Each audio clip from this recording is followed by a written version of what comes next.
22 Wild Card Series on ESPN is presented by Hankook Tire, evolutionized for EV fitment. Electrified Hankook. And in part by Jersey Mike Subs. Be a sub above. We've all been dealing with elimination games. The most recent, the 2020 Wild Card Game 3 for the San Diego Padres. They're unbeaten in elimination games. The Mets in 16 lost. In 15 they won in the division series, and of course went on to lose in the World Series.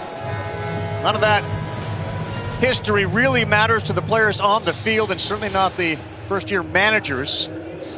Padres were able to get to Max Scherzer. Jacob deGrom proved himself through 6 innings last night, and then Edwin Diaz came in to help shut the door, but the Padres showed a great deal of fight, made contact against Diaz. Things to look forward to as we move through the course of this game here on a Sunday night. The umpires are starting to move towards home plate. We're getting set for the first pitch. Tony, you heard Chris Bassett say this is the toughest city in America to play in. This environment's going to be brutal. What gives you hope that both of these pitchers are ready for the moment?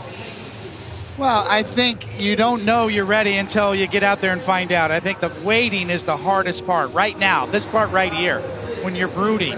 You got your warm-ups over with. You can't wait to get through the first inning, the first out, the first strike. I think once that happens, then you settle on in. But right now, well, your stomach's churning right now, Eduardo. You're feeling it. You're feeling the most anxiety right about now. You know, and it's interesting because as position players, you also get antsy as well. You know, you're the San Diego Padres. You know what Bassett's going to feature. The first time didn't throw a lot of curveballs. The second time, and when he didn't throw a lot of curveballs, he got hit hard. The second time around, he threw a lot more curveballs, and they struggled with it. So now it's the game planning. What's going to happen? And that first inning may dictate the rest of the game, and that's why the Padres will be on the top shelf right there looking and observing how that hook works.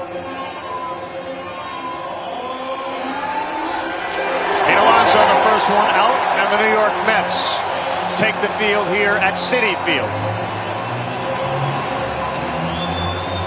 Welcomed by 42,000, Jurickson Profar will lead things off for the San Diego Padres. And of course, the number 2 hitter is Juan Soto. He'll be followed by Manny Machado. Let's go down to Buster. Juan, you're 2 for 3 in your career against Chris Bassett. What's your strategy in this plate appearance? For me, just hunt the fastball. Be ready for everything. You know, don't be surprised about anything. Just be ready and try to drive the ball to the middle of the park. Juan, thanks. Carl, back to you. All right, Buster. You don't get the impression there's a lot of nerves there. And he, of course, was the postseason hero, one of them, along with Max Scherzer for that 2019 Washington Nationals World Series winning team. Profar, Soto, Machado at the top. Josh Bell. Jake Cronenworth looking to get started. 0 for 8 with 4 strikeouts. Will Myers is in the lineup tonight. Hassan Kim. The shortstop, Trent Grisham, has taken out the 2 Cy Young winners, Scherzer and deGrom. He'll look to hit a 3rd homer in 3 nights. Austin Nola is the catcher. Around the infield for the New York Mets, Eduardo Escobar, Francisco Lindor. Pete Alonso's in first. Jeff McNeil is back at second base. And there is Chris Bassett, 33-year-old, 6'5", 217-pounder, who had a terrific second half to the season, 8-3 with a sub-3 earned run average. Right across the board, about average in terms of strikeout rate and walk rate. Relies on his 2-seam fastball. His ground ball rate is at a career high this year. And a big, beautiful looping curveball that he's really going to need tonight. Yeah, he'll throw a lot of arms and legs at you, and you can tell us his last start was not great against the Atlanta Braves. By the same token, neither was Scherzer's or deGrom's, and Jacob seemed to bounce back. What does Bassett have to do to calm everything and forget that, rinse that? Well, you know, it sounds like a cliche, but really first blood is so important in these big games. First strike, first out, have a goose egg the first inning, and whoever can score first is a big deal when you have a make-or-break type of game. In this postseason, teams that score first are 5-3. Jurickson Profar has 3 hits in this series, and the first pitch from Bassett misses outside. Chris Conroy is calling balls and strikes. Generally will favor pitchers over hitters, so a little bit wider strike zone expected. And Profar hits this one on the line, and Starling Marte comes in and makes the play. Solid shot by Profar on a pitch that was up. But Marte, who just returned, sort of a surprise off of a fractured finger, playing again for the Mets. It's a good read on this one. It makes it look easy. Starling Marte can help you in so many ways defensively with his arm, on the bases, and obviously with his bat. And one of the brightest stars, young stars in the game of baseball, is at the plate now. Juan Soto, the right fielder, 2 hits yesterday. 94 down for a strike, a sinker from Bassett.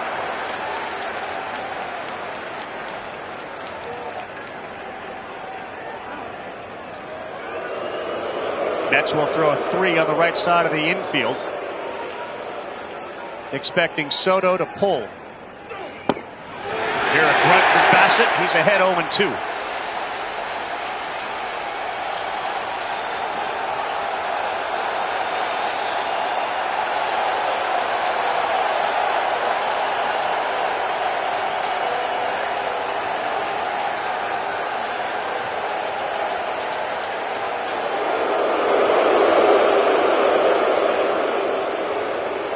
Was a tactic that the Padres used last night.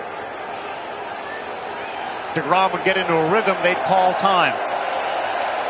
Juan Soto's got one of the best eyes in the game, and he calls time again as Bassett, with this sound so loud, may have a hard time hearing PitchCom, the communication system that Nito will send to Bassett. He'll hear a voice in his hat. With this loud crowd, it's a challenge.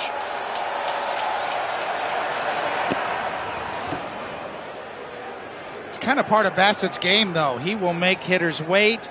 He will shake off. And a lot of times there's nobody on base. They're given traditional signs sometimes, and sometimes they go to the PitchCom. But Bassett loves to shake his head and get to the pitch that he wants to throw.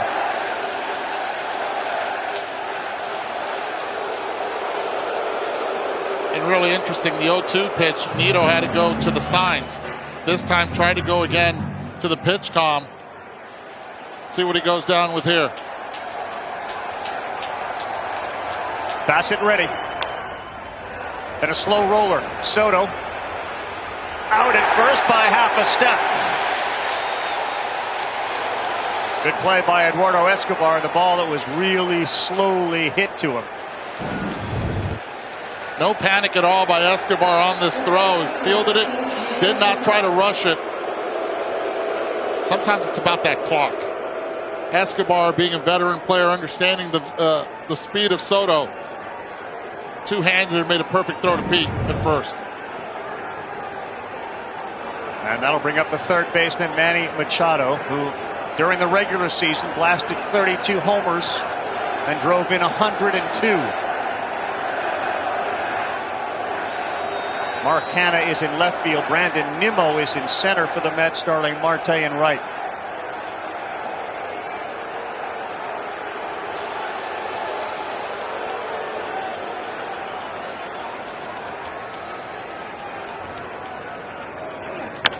Jam shot there, and Escobar will field, and Machado retired. Chris Bassett used only 7 pitches to get through the top half of the first. In front of the home crowd, Brandon Nimmo leads things off for New York when we come back.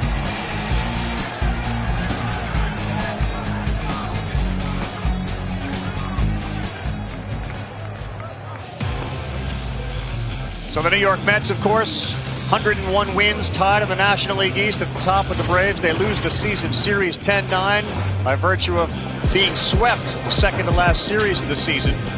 Nimmo, Marte, Lindor, 1, 2, 3. Alonso hits in the 4 spot. McNeil's been all over the lineup, and tonight bats 5th.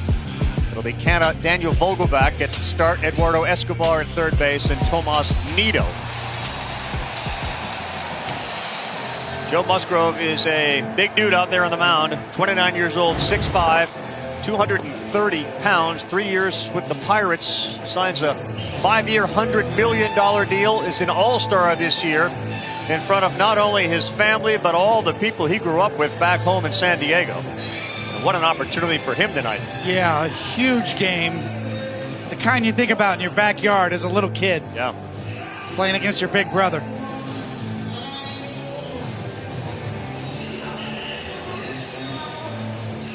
Brandon Nimmo was a star last night. 3 hits, all of them right past Manny Machado, either in some form or another on the ground, in the air, on the line.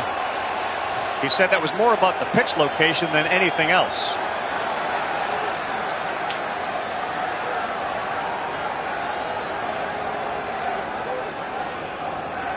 First pitch from Musgrove, a good one right down the middle. 4-strike-1. Musgrove will throw a slider, a four-seamer, a cutter, a curveball. He'll mix them all in. Stands a little more upright. Used to have the arms and legs going everywhere like Bassett, but he's tightened up his delivery. And Nimmo again the other way, and no play for Machado.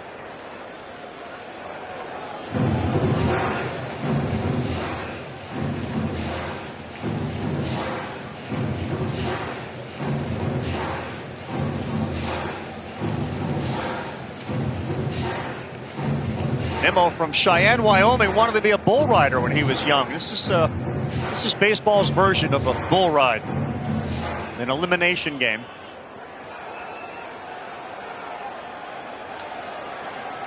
Plenty of room between the right and left fielder, and that one is bounced in the dirt. Grisham is shaded towards left, while the infield is actually shaded towards right, expecting Nimmo to pull on the ground.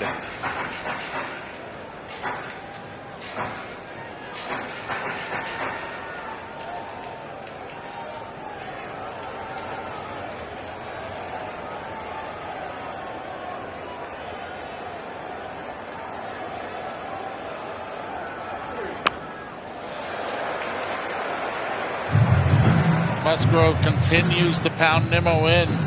One of the big reasons yesterday, he was driving the baseball down the opposite field, peppering that way, trying to limit his extension as Profar continues to move a couple more steps towards the line and left. See the numbers in his last 15 games of the regular season, a .400 batting average. Next one also bounced. You heard Jeff Passan, our baseball insider, talk about how this 2022 team put together for the Mets to win it all could look very different. One of the reasons is that Brandon Nimmo's a free agent. Chris Bassett could leave after this year. Jacob deGrom. There'll be some wholesale changes for this team once the year ends. 2-2. Inside, full count, 3-2.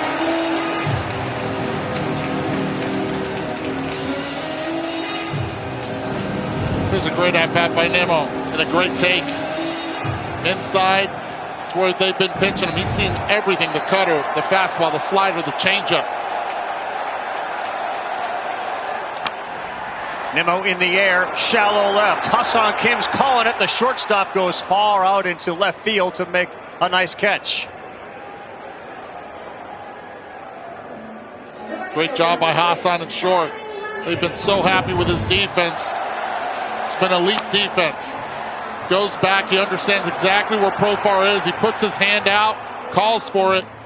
The outfielders see it. Easy play. They've had some challenges. We saw Kim and Profar come together earlier this season. That time he put the Heisman hand up right away. And, you know, in this environment with everybody screaming, you got to trust. Now starting Marte.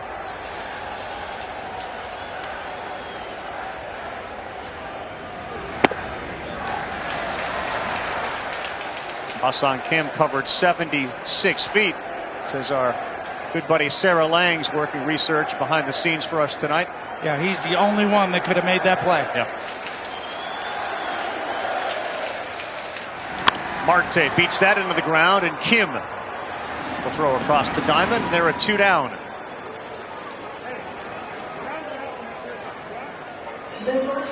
Francisco Lindor did not get a hit Friday, 0 for 3, but he had 2 of them yesterday, including this home run. Came off Blake Snell.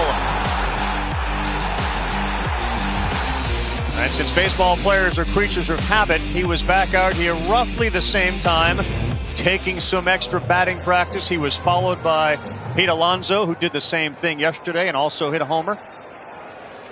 You ask him, Eddie, if he changed anything from yesterday to today, and he said what? Not even in the underwear, Carl. TMI. A little bit.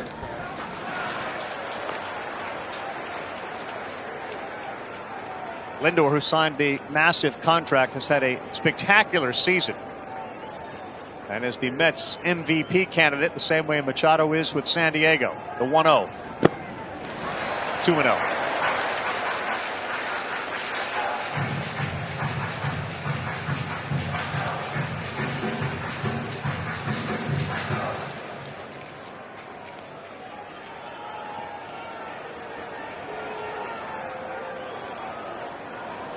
Nothing gets by Buck Showalter. He's going to check every ball. Collecting baseballs. 3-0.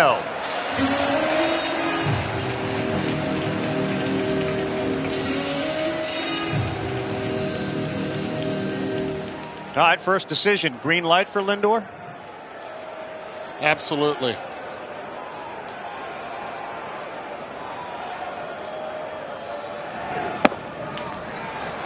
Good pitch on the outside corner. 3 balls and a strike. Great pitch. Also great take. That's not the 3-0 pitch you're looking for. Middle in. That's where he's been pitching him the entire time. Is able to paint arm side.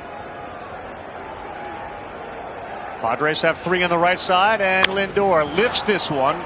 This is shallow right field, and that's Jake Cronenworth, the second baseman. He's there. And just like Bassett, a 1-2-3 inning for Joe Musgrove. Underway at Citi Field on a Sunday night in a winner-take-all game.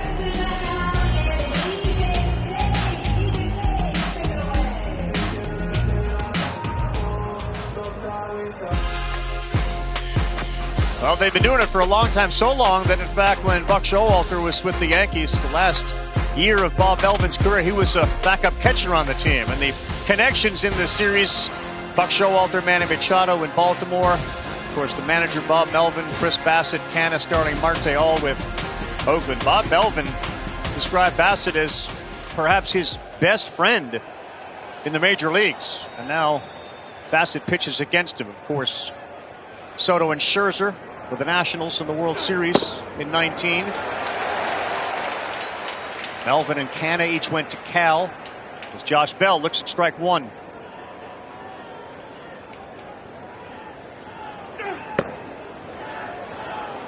Well, Bassett very much of more of an old school feel pitcher. He knows what his numbers are as far as analytics go and vertical and horizontal movement, but he trusts his gut and his feel for pitching and moving the ball around. Cutters, curves, sinkers. Neither Bell nor Soto, after the trades, lit up the offensive categories. They both have swung a lot better towards the second half of the season, and Bell had that big home run in that first game. Good pitch from Bassett, moving back over the corner for a strike.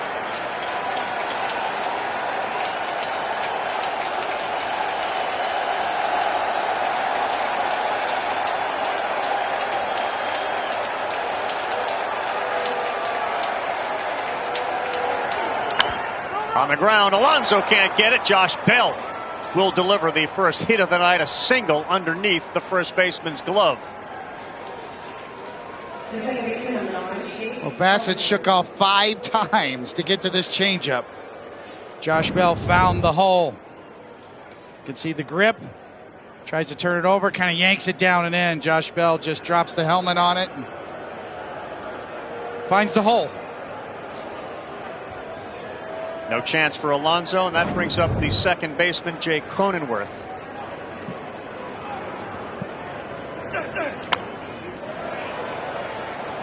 Bassett is not going to strike a ton of guys out. He gets a lot of weak contact.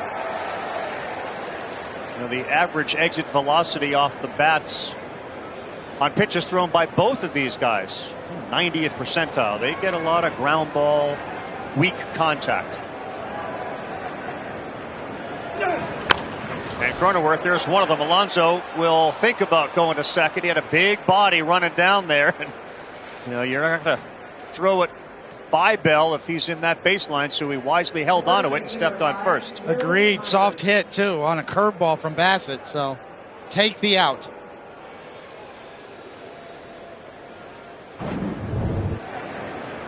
Also, watch Bell here on the secondary. Watch where he starts. Then he gets in the throwing lane, making sure that Alonso had nowhere to throw.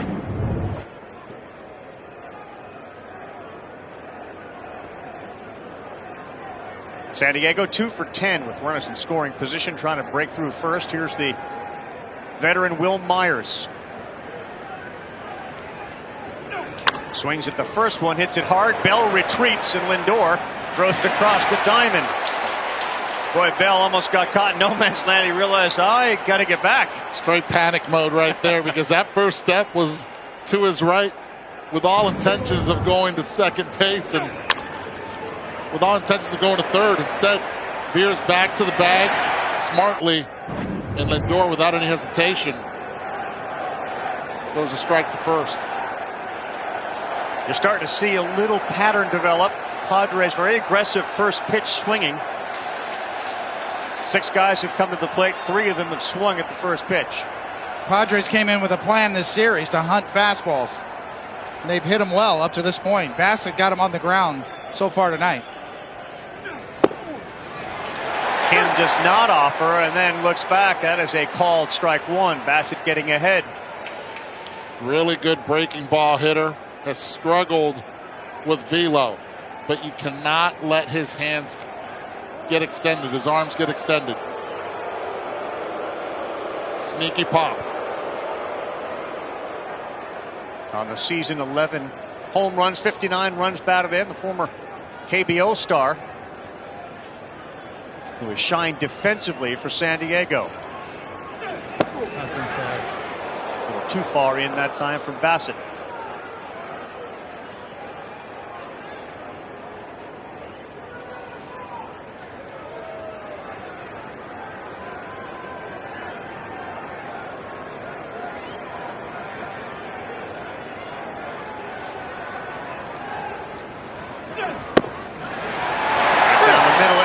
To get ahead.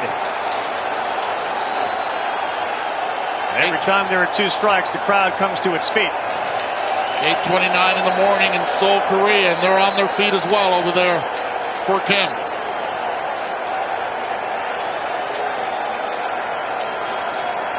You heard Bassett, and then you read his lips. What pitch?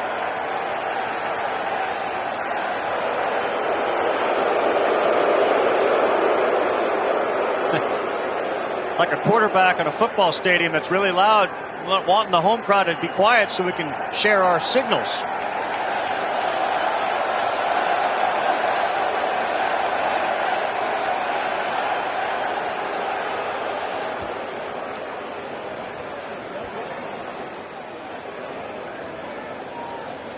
A lot of times you need to know the location, not just the pitch. When you see him go, which one? Meaning which side of the plate, which location? My question is, with as loud as it is in here at Citi Field, can he even hear? We saw Morejon yesterday for the San Diego Padres struggle as well. Bassett with a 6-pitch mix.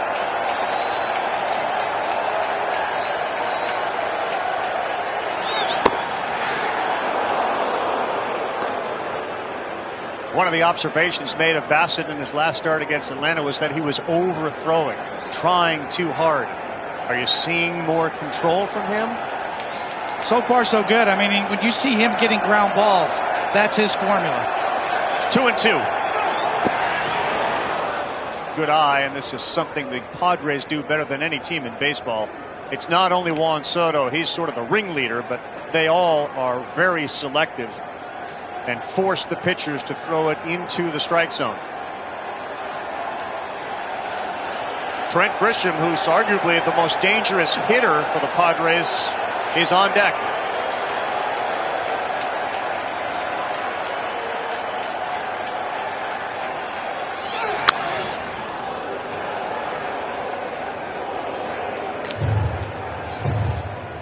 quick observation. When we did the KBO a couple years ago during the pandemic in 2020, not a lot of fastballs were thrown on the inner half in the KBO. Everything's middle away.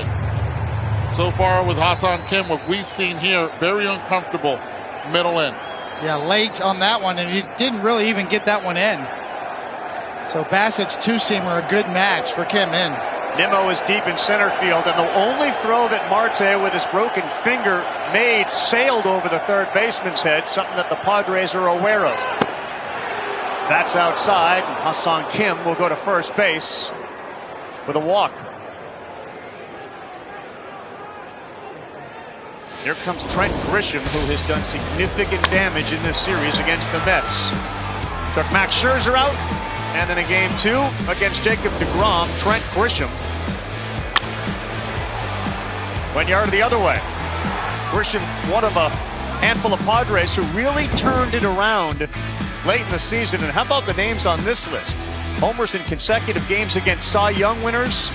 Olerud, Bonds, Daniel Murphy was ridiculously good in the 2015 postseason, and now Trent Grisham has taken out Scherzer and deGrom.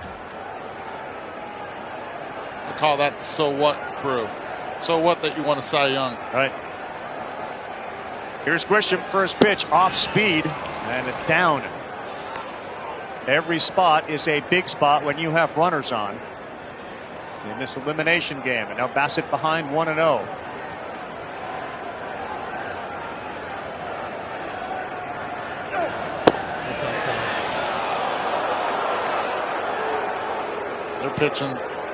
They're pitching to him like he's that 3-hole hitter, right? The way he swung the bat here. Single-handedly almost has Grisham changed the whole approach from the Mets pitching staff. 2-0 with Bell off second, and that's in there. On the inside corner and up, gets the strike call. And the Padres were looking for length in their lineup after Bell, who had come in struggling as well. And Grisham has provided that threat in the bottom half. 2-1. 3 balls and a strike. Austin Nola, the catcher. Neither team has had a hit yet with runners in scoring position and 2 outs. And what an opportunity here. 3 balls, 1 strike.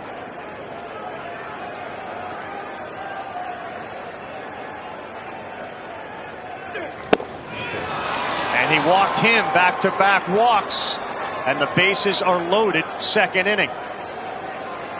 I don't think he had an intention to throw him a strike. You got Nola on deck. Knows he's already locked in at the plate. Rather face Nola coming into his 20th pitch of this inning.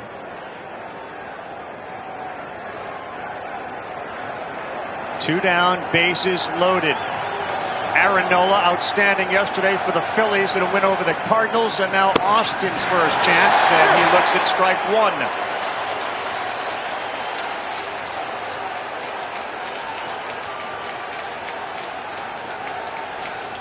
He has 2 hits in this series, including a double against Scherzer in game 1.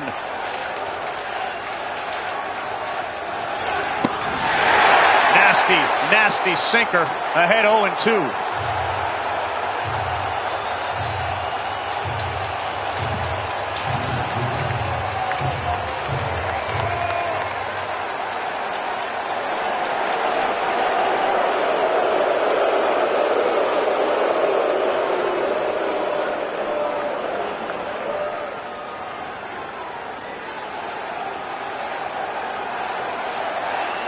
Josh Bell at third base, Hassan Kim at second, Trent Grisham at first.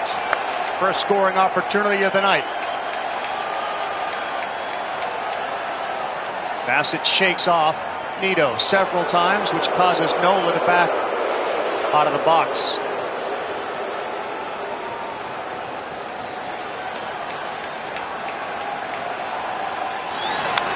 Just stayed alive on a pitch way off the plate.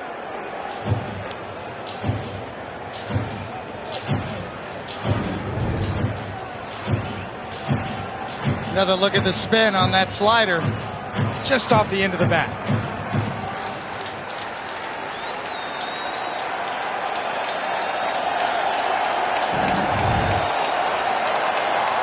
Another 0-2. And he stays alive.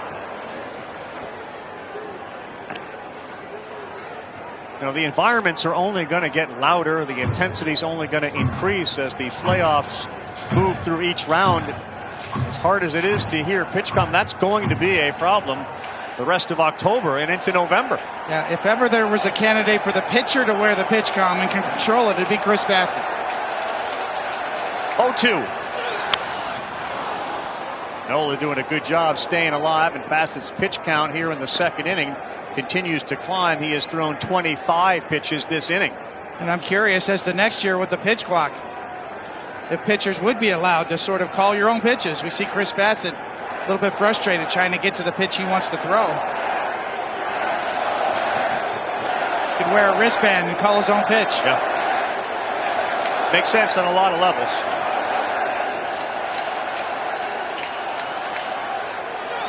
Nola on the ground. Lindor can't get it. Bell's going to come in to score. Him follows him. What a job by Austin Nola as the Padres are on the board first. It's 2-0. 0-2 breaking ball. And Nola capitalizes in a major way, just putting the ball in play. On the 6th pitch of the at-bat, it's a base hit in the 5.5 hole for the Padres. Trying to probably bounce that curveball, left it up enough that Nola could get enough of it to find the hole. How huge has the bottom half of the lineup been for the San Diego Padres? They've made him throw 25 pitches already in this inning, a total of 32 in the game.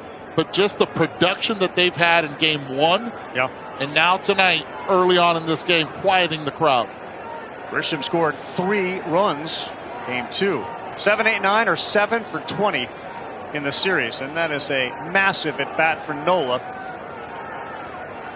as he knocks in 2.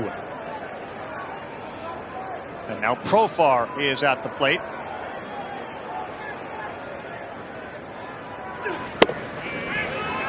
Misses inside. Got to go back to that 7-pitch at bat that Ha-Seong Kim had, working the walk, fouling some tough pitches, but taking some tougher ones as well. That runs high from Bassett. Bell singled to start this. Cronenworth then grounded out to Alonso, a 6-3, and there were 2 down. And then back-to-back walks and a Nola single. Profar popped up. Lindor calls it, and he'll make the play, but not before San Diego strikes.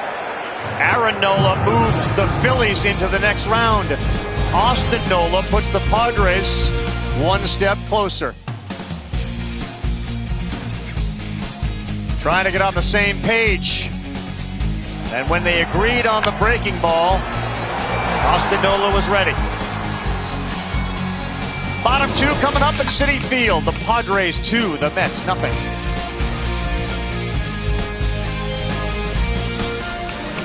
Oh, Cody, there's a pitch right in every at-bat where you think, oh my gosh, how does he get to bat? And he stayed alive by fouling that off.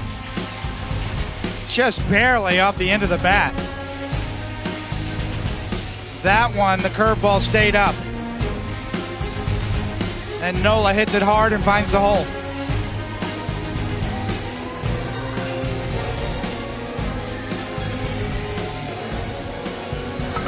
So the San Diego Padres, who of course battled the Los Angeles Dodgers in the NL West all year. It's the Dodgers who await the winner. Here's Pete Alonso to lead off the second after Joe Musgrove went 1-2-3 in the first.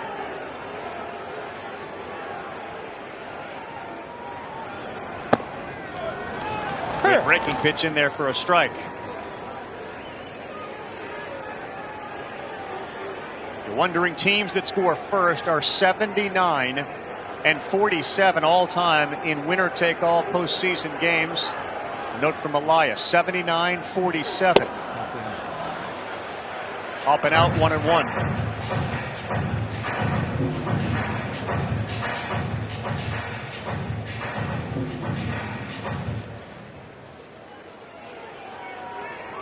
Alonso hit 40 homers this year, and in the city that Aaron Judge dominated, he matched him with 131 runs batted in.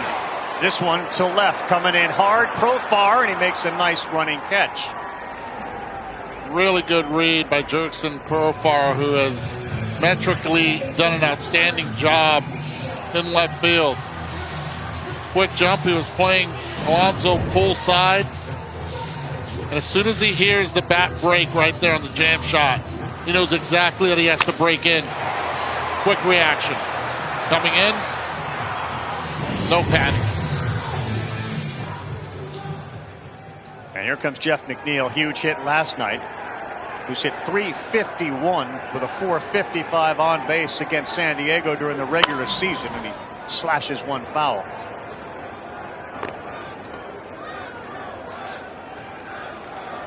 Just old school, like a billy club. He chokes way up on that bat. Buck Showalter, his manager, says you look around Major League Baseball, you see some guys who've got some flash, style, concerned about the way they look. He said, not Jeff McNeil. There's no one way to pitch him, too, when he's swinging the bat like this. Good pitch from Musgrove, down and in, right at the knees, called strike 2. Amongst the most difficult guys in the big leagues to strike out. A good four-seamer right there in the corner, almost 96 miles an hour from Musgrove.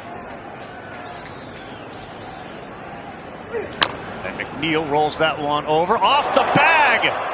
And Musgrove is there.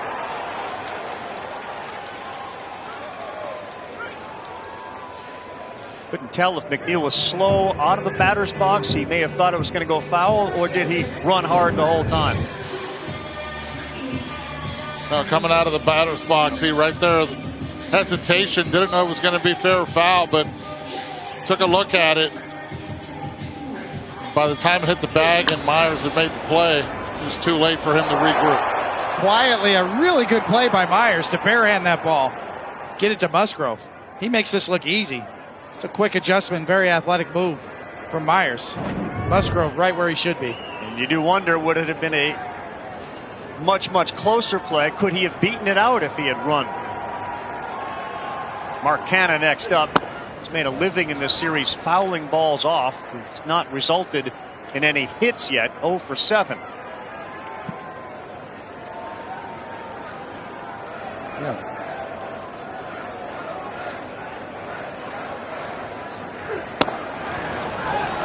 That's a good pitch. Yeah, you mentioned Myers there at first base. He's played first base, third base, left field, center field, right field, and he's pitched. Their defense has been outstanding as our StatCast powered by Google Cloud. Plus on the infield and outfield, and a plus 30 overall. Beaten into the ground. Here comes Kim. And he gets Canha, and a really good job by Joe Musgrove. He has faced the minimum, and it took just 9 pitches. Padres got a 2-0 lead. We are through 2. And the big boys, Soto, Machado, and Bell, are coming up.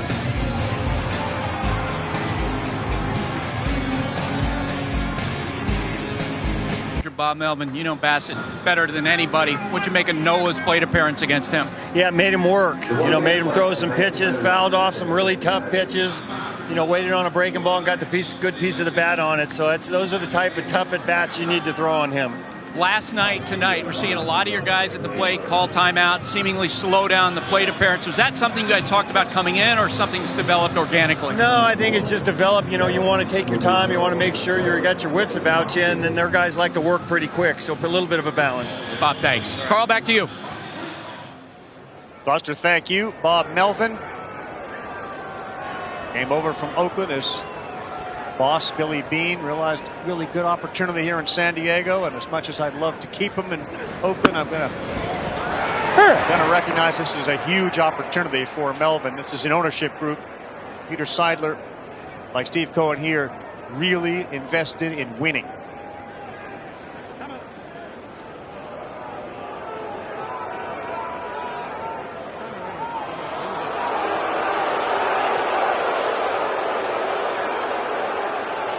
Couple of step outs from Soto. Bassett trying to work quickly, and here comes the 0-1. The breaking pitch misses.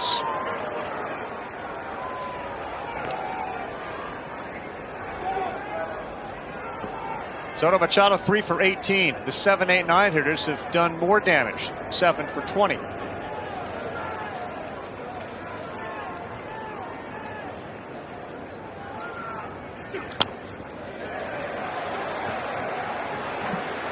Big swing, and you can see it almost becomes personal, doesn't it, with Soto? I mean, if you're on that mound and you're what? Do you just ignore it? Do you try not to look at it? He's a challenge, without a doubt. I mean, the way he stares back, he'll tip his cap to you, too, if you make a good pitch.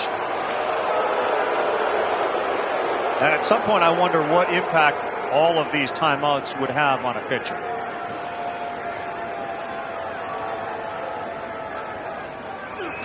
Soto, and McNeil able to back up and catch it. Well, that shift, you're not going to be able to see that next year. That's likely a hit. Got in on him, too. Jeff McNeil gets a read on it. Able to make an out, but I don't know if this timeouts is coming organically. It might have come organically from Bob Melvin, knowing how Bassett pitched in Oakland for him. Well, it's a great point, Carl. It's a rhythm disruptor. Every pitcher wants to get into a rhythm. There's a cadence to your delivery, to your control. Ball 1 to Machado. Part of that is just getting the right signals, as Bassett obviously has had trouble tonight getting in sync with just the signal calling, and then Soto and some of the Padres hitters stepping out exacerbates the entire sequence. Ready on a 1-0, and that is over the corner. 1 ball, 1 strike. Bassett has been on record this year saying his dream would be to control the pitch calling, to have sort of the reverse pitch comm, to be able to have that wristband and punch the buttons himself.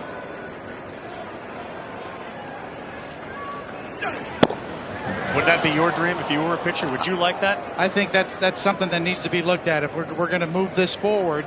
And this is part of the game moving forward. That why can't he have the wristband and call his own pitches, especially with the pitch clock next year? Ooh, 2-1, great off-speed pitch, a curveball at 71 miles an hour. For some reason, I can see Zach Greinke right now in his TV room or wherever he's at, shaking his head, saying, "Absolutely, please."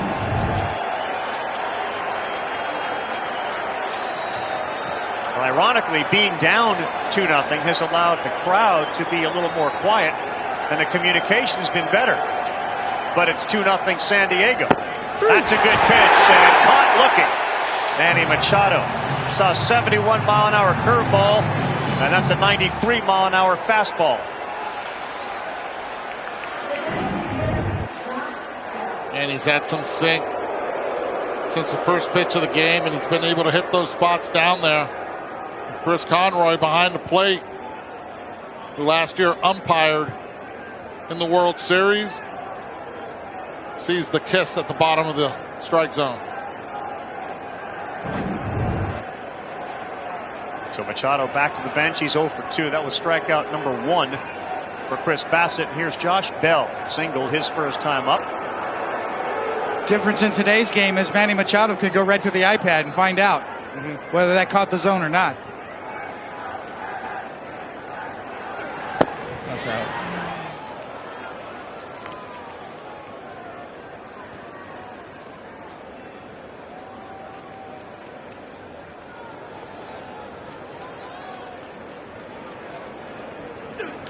Bell hits this one hard. That sends Canna back, and he is at the track, and he'll make the catch just shy of the wall.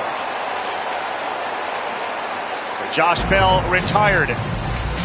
Bassett bounces back after giving up 2 with a 1-2-3 inning. Bottom 3 is coming up.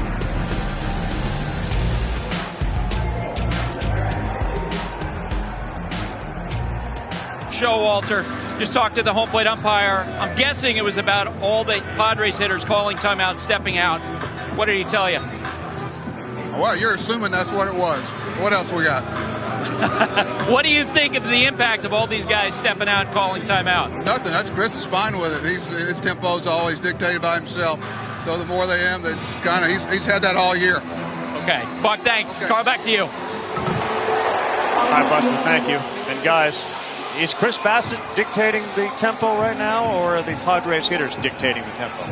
It's a little bit of both because he's trying to get the right pitches. He wants to throw the proper pitch that he wants to throw.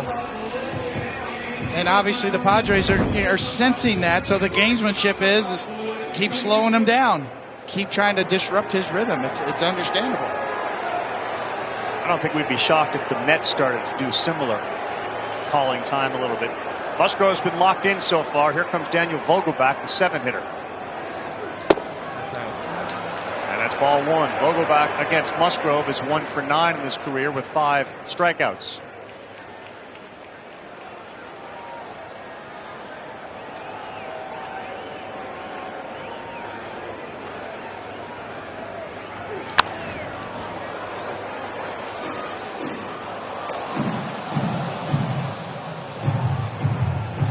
For Vogelbach, this is his 3rd consecutive postseason appearance. He played 5 playoff games with the Brewers, 20 and 21. Last night we saw him roll over several times, and as a result of that, and the numbers, Padres employ the shift on defense. Left inside.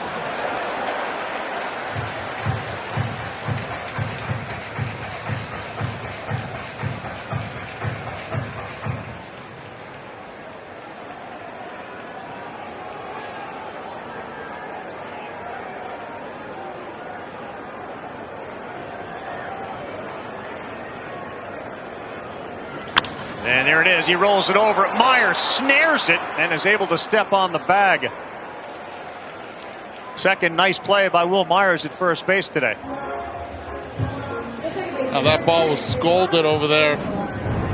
First base. Watch Myers ready for it.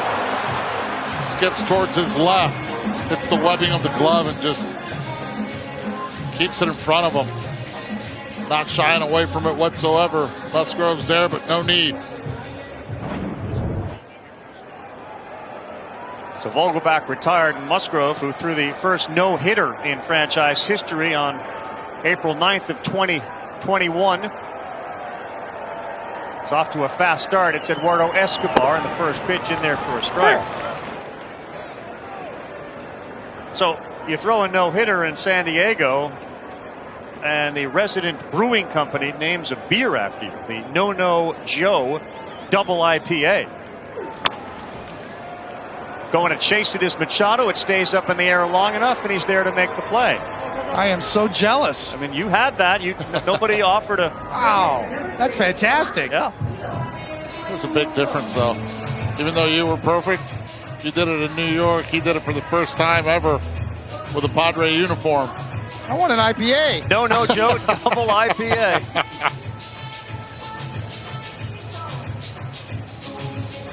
That's not a No Joe right there. I can tell you. No. We talked about scoring first, and you know how this game starts. There's a long way to go. Mets have a lot of time, but to tell how the crowd's kind of out of it right now. No doubt. Looking for a reason. Yep. Nito fouls that off. Musgrove's done a terrific job of inducing weak contact. But it's been weak contact in the air, hard contact on the ground, and that's great. Hard as you want on the ground, the weak contact jam shots sprayed through the field.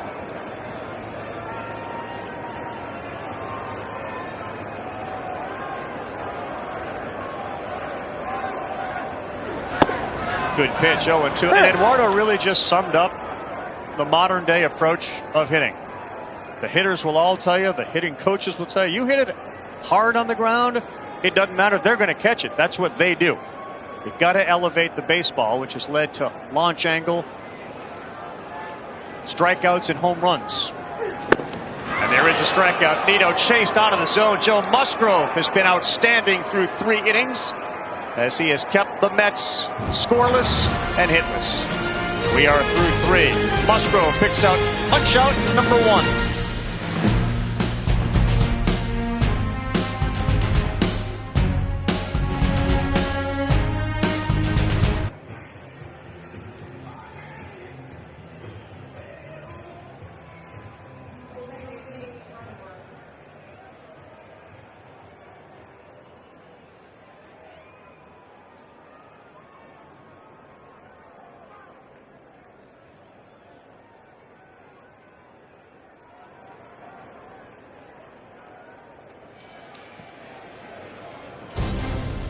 Our Week 5 Monday Night Football matchup, AFC West rivalry game. You'll see at 8 o'clock Eastern, 5 Pacific on ESPN, the Raiders and the Chiefs. ESPN Deportes has it, so does the ESPN app. So you'll be able to get it on the app. Our coverage starts Monday Night Countdown at 6. Jake Cronenworth, University of Michigan. We talk about football. We're watching baseball. He grew up playing hockey as well.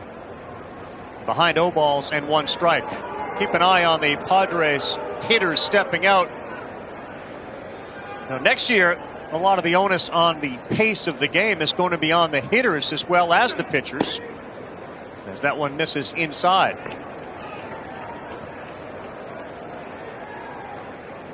It's been agreed upon next year too that hitters will not be able to call more than 1 timeout per at bat, along with the pitch clock implementation next year. Yeah, so here you go again with Cronenworth stepping up. So next year, only 1 per at bat. Yeah, he's already done it twice this at bat, and this is gamesmanship all the way, trying to mess with Bassett's timing.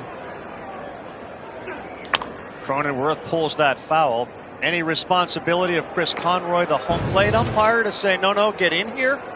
Well, that's part of it. I mean, next year it obviously will be part of it even more. It'll be dictated by the rules. Representing Gwynn. Why wouldn't you? That's a good jersey right there. Great jersey. Great Tony Gwynn on a 1-2 to Cronenworth. That sails high. 2 balls and 2 strikes. I get asked that question like any pitcher about who's the toughest hitter you ever faced. Tony Gwynn. That's it. Which is why, Coney, you were talking with his son Anthony, who of course does Padres games on radio in San Diego. He's here. 4th inning, nobody out. It's 2-0 San Diego. And Bassett bounces another one up there, and it's 3 balls and 2 strikes. Austin Nola, the number 9-hole hitter, had a 2 RBI single. It played to Josh Bell and Hassan Kim in the 2nd inning, and that's how we get to a 2-0 game.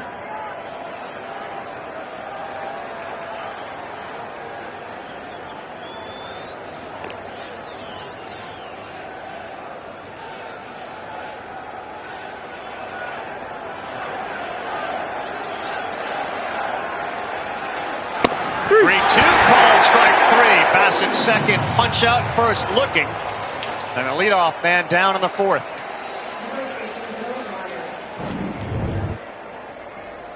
Two-seamer right there. No doubt about it. Looks like he was looking for another pitch, maybe something soft. Another curveball. Guessed wrong. Will Myers next up. He rips this one to right center field. Nimmo going over and going back, and he runs it down on the track. Last year, Brandon Nimmo, a lot shallower than this season. Playing the position, 328 feet is where he starts off this year. Last year it was sub 320. And this is one of the big reasons. Make sure no extra base hits are hitting the gap or over your head. Keep everything in front of you. It's a nice play. That ball was hammered. It was. Those numbers say it all right there. Hassan Kim with 2 down. That's right. Missed outside. 1 ball, no strikes. Of course, Fernando Tatis Jr. on this team out after the performance-enhancing drug violation. Kim has been at shortstop, and it's going to be real interesting to see next year when he does return what the Padres do on a regular basis with Kim.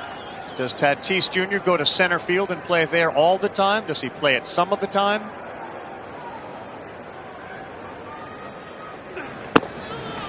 Well, as you know, Carl, they talked to Fernando Tatis Jr. before his suspension about when he came back playing the outfield. He was working out there. They were preparing for a lot of his playing time to be in the outfield. 3-0 to Kim, and that pitch misses in. No, ball 4 it is. He comes back with the bat. He did that last night too,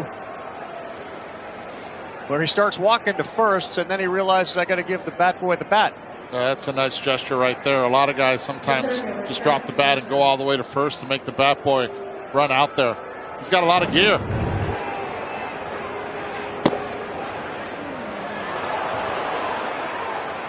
Wait a second. A little different than San Diego where the dugout's on the first base side. A little familiar feel to the second inning. There were 2 outs. And then the walk to Kim, the walk to Grisham. The only difference is that Bell had singled in the second. See what Grisham does. Runner goes. Kim. Throw down. Not even close. Great jump by Hassan Kim as he steals his 13th base combined this year. Their biggest base stealer and threat with no Tatis. He's been the guy. Good jump, stays low the entire time. Bassett not too quick to the plate. It's the way to do it. First pitch, too. Don't mess around. Go. 2 outs. Push the system. You get a 2-0 lead. Now you're in scoring position. Pitch to Grisham is in there, an 88-mile-an-hour cutter. Well, they show a great deal of patience with Trent Grisham. They know how good a defensive player he is. And as Bob Melvin told us, he can run into a ball. He had 17 in the regular season and 2 more here in the postseason. And he hits that one hard. Past Lindor and into center field. The stolen base pays off. Grisham delivers again. 3-0 San Diego. A rocket off his bat at 107 miles an hour. He's been money the entire time since they landed in New York. That bat was not there the entire season. But when it counts the most, he's come up big. Little cutter trying to backdoor it. Instead, hits it right back where it came from. Couple inches away from the glove of Francisco Lindor, and with first base open and Nola on deck, they pitch to Grisham. 3-0 Padres. Seth Lugo, who came on in relief last night to finish the game, is now warming up. Well, this is his last hitter if he doesn't get him out. Seth Lugo, very good against left-handed hitters. You have Profar and Soto coming up. Bottom of the order once again. Kim, 2 walks tonight. And both times he scored. And this one popped up and playable. Marte is coming in, and he will call off McNeil. But another run. And again, walks. The old adage, no matter the level you're at, will kill you, Coney. No doubt about it. And Grisham just continues to find the barrel of his bat.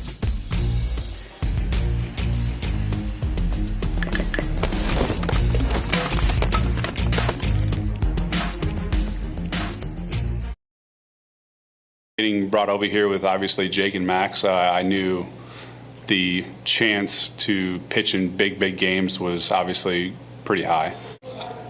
In my opinion, there isn't a harder city in our country to play a sport. New York is an absolute just gauntlet every night. I've kind of proven to myself, okay, you can handle it. You can handle the scrutiny, you can handle the booze, you can handle all that stuff. So yeah, looking back at it, I'm thankful for that. Mentally, it's toughened me up a lot. Of course, you pitched here in New York City. He talked about it being the toughest in the country, and then there's the self-belief that he can deal with it. Is that a transition you made too?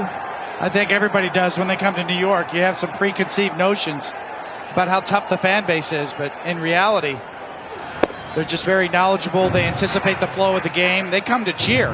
They come to see good baseball. Tony, not everybody makes that transition. Exactly. The lefty Peterson, David Peterson, warming up in the Mets bullpen as Musgrove throws to Nimmo and he misses 2-0. The Mets have not had a base runner yet. Bottom of the 4th inning, trailing 3-0.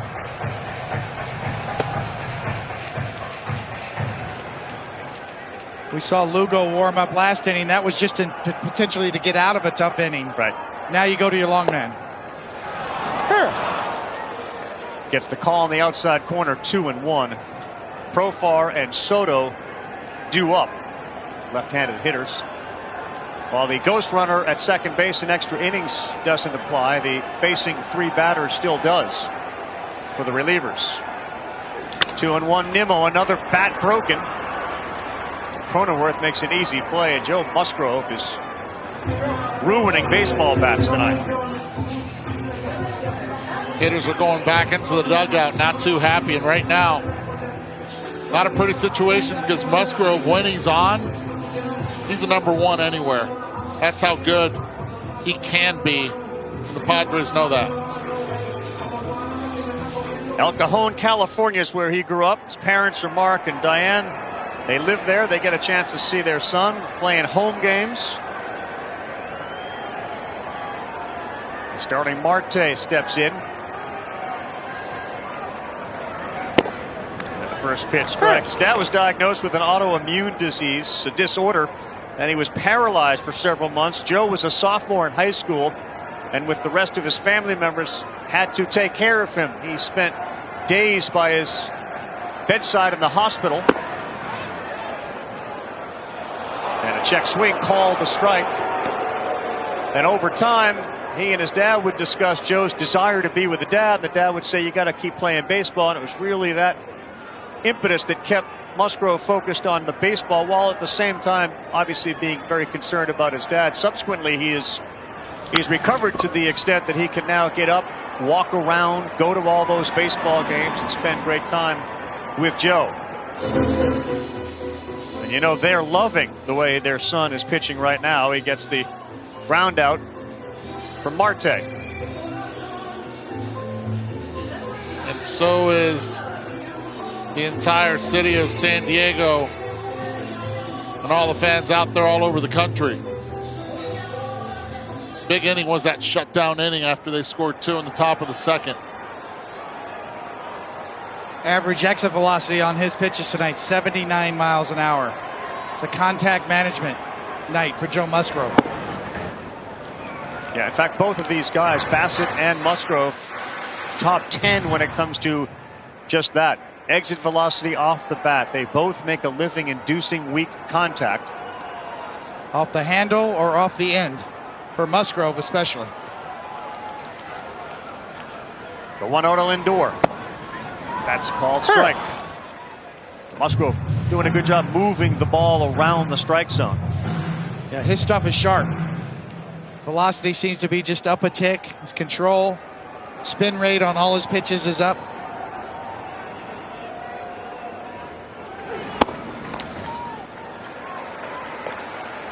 You know, now you can sort of trust but verify. You look at the stuff and he looks sharp, right? I mean, the reaction of the hitters tells a story. The broken bats tell a story. And then you go to the metrics, you go to StatCast, and you can see, yes, it matches up. What you're seeing with your eyes certainly is showing up. Right by him at 94. And the big back of Joe Musgrove, that number there, 44. When you grow up in San Diego, there's a certain group that you idolize. Jake Peavy was the guy he idolized, and that's why he wears 44 on his back.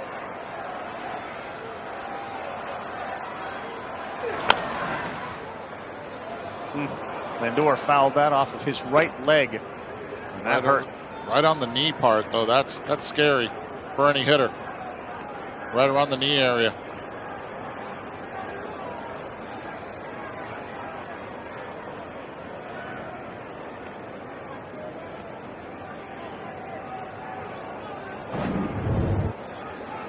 It's another razor blade pitch by Musgrove. Look at that action on that pitch, and that's the only thing Lindor could do with that.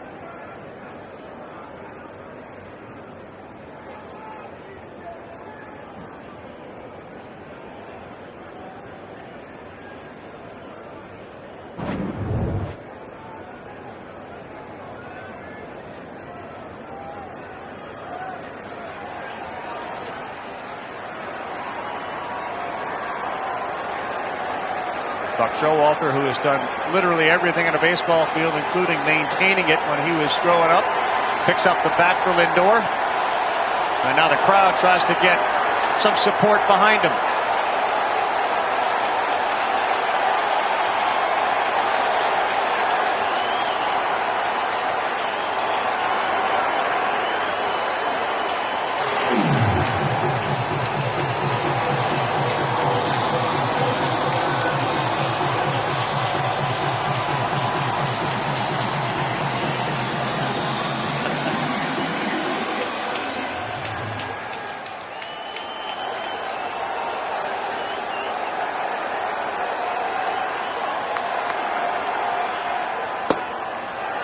You knew he was going to go right back in there again, and he missed.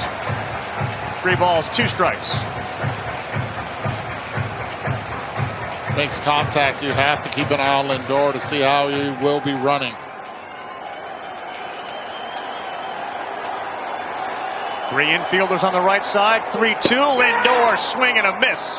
Musgrove picks up the punch out, and he has been outstanding through 4 innings here at Citi Field. Joe Musgrove walks off the field, puffing his chest out. He'll get that hand checked. Gets the green light. Musgrove working fast and working well.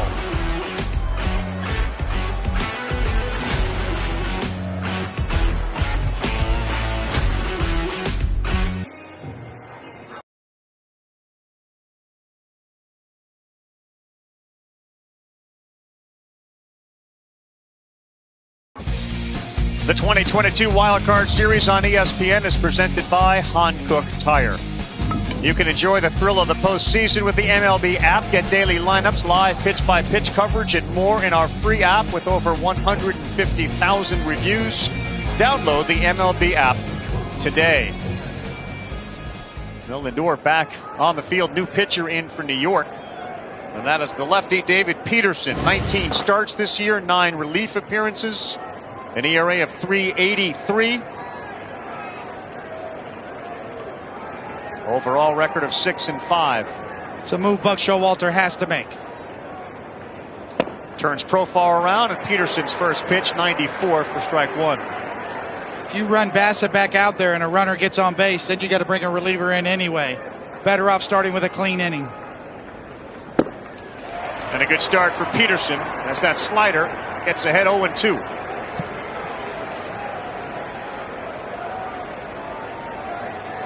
Profar, Soto, Machado, 3-0 San Diego.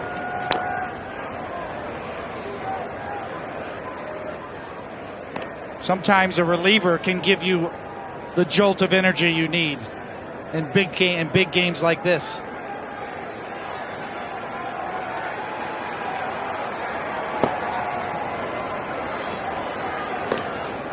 Well, the story of the night is Joe Musgrove, who has been outstanding. Hasn't allowed a base runner. Peterson bounces one in there to Profar. Just the ability to throw strikes, move the hitter's location, the eyesight. It's pitched up, in, down. It's been effective. 2-2. Profar, how about that at bat? The Padres have been patient, and he jumped all over that pitch that was up. Jurickson Profar's first hit of the night, and the leadoff man aboard.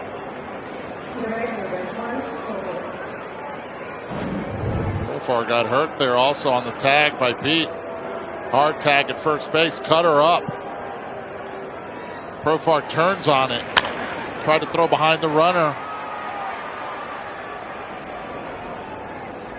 Watch the elbow right here.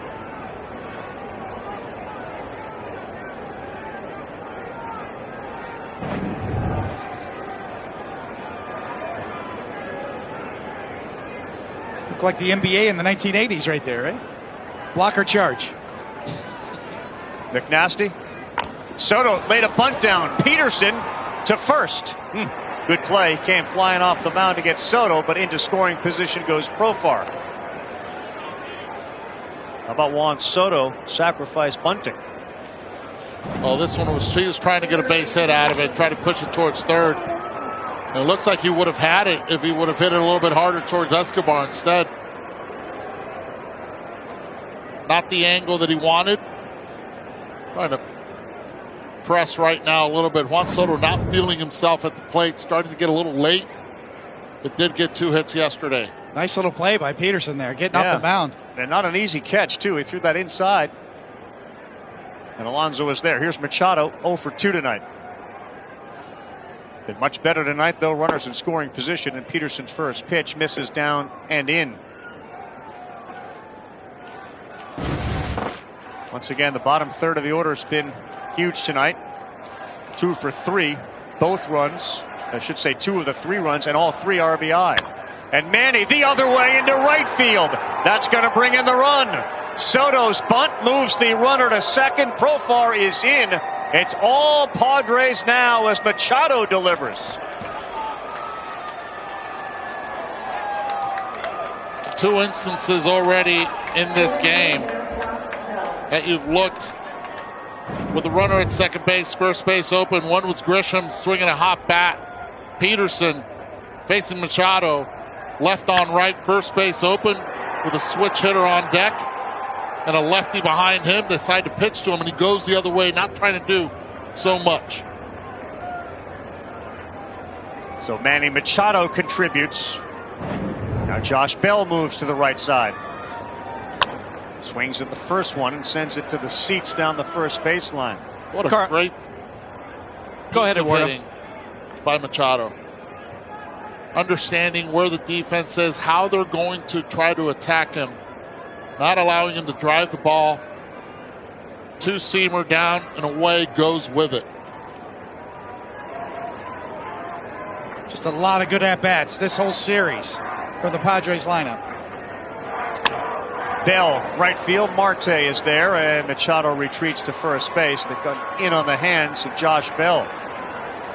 But fellas, it's 4-0, and Musgrove is pitching terrific. Obviously, the Padres just have to feel great about where they are. You've been in games like this. At what point is it urgent?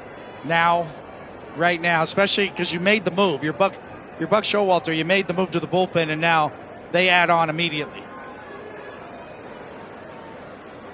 Very complete game so far being played by San Diego. It's like Drew Smith is warming up in the Mets bullpen.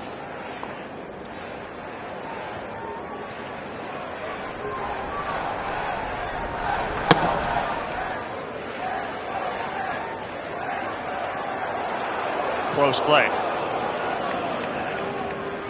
Expected batting average from the Padres lineup tonight, 344. Wow. Based on the quality of their contact. Yeah, I wonder where the Mets are on that. 178. Yeah.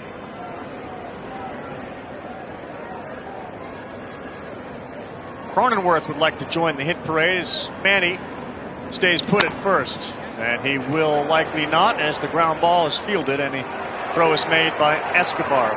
Feels like every inning the Padres are adding a run. They got 2 in the second, pick up 1 in the fourth, and add another thanks to Manny Machado. MVP candidate for the Padres delivers Jurickson Profar, and that pain in his back feels a lot better now.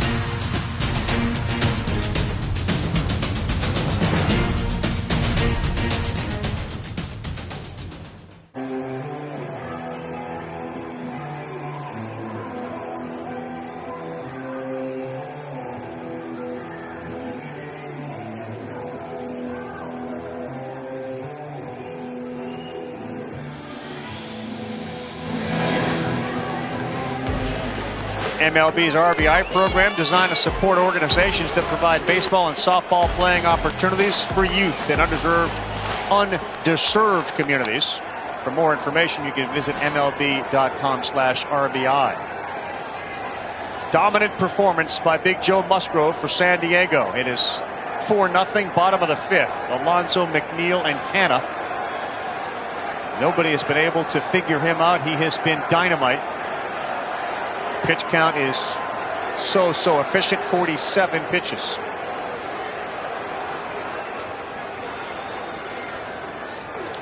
Alonso, though, will break up what would have been a no-hitter. That's the first hit for Pete Alonso and a shot into right field. That'll finally give the Mets fans something to cheer about. First one had a good cut. This one just too center. Still jammed Alonso a little bit. He's so strong. Gets to it with a hockey puck knob on the bat. Poking it out there to right.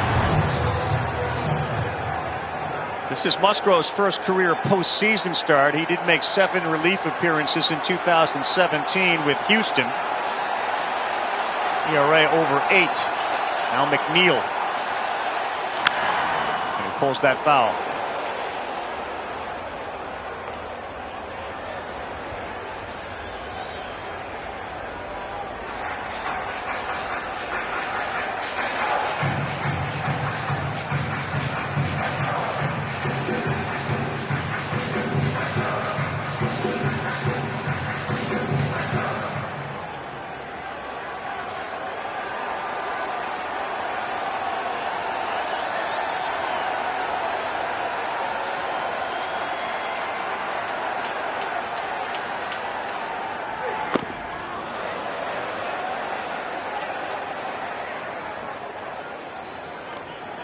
Foul ball, so it's 0-2.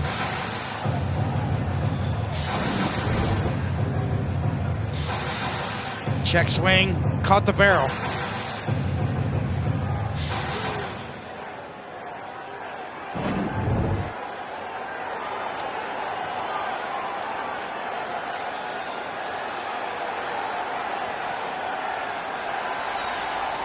Musgrove outstanding at inducing double plays.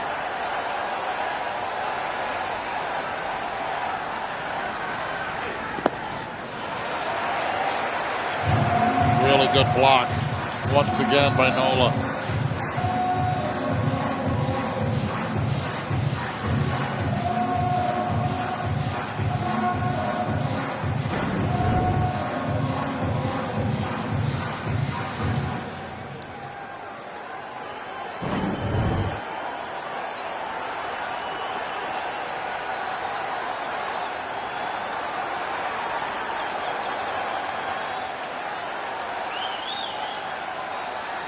McNeil strikes out. And that's the first in about the last 60 plate appearances that Jeff McNeil has struck out. Joe Musgrove up in the zone, picks up strikeout number 3. A little bit of a backup cutter right there at 91 miles an hour. Trying to go in, it just kind of stays out. Fools McNeil. Didn't look too comfortable at all in that at bat, even on the 0-1.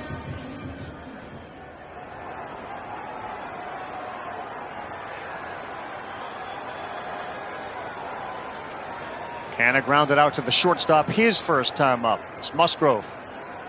As Alonso at first. First time a base runner's been on for New York. And the first pitch is in there. Strike 1. Another cutter at 89. See where Canna's eyesight was set, middle away. Pitch was middle in. Definitely a strike, and he bailed a little bit. That's what the catchers look for, body language from the hitters.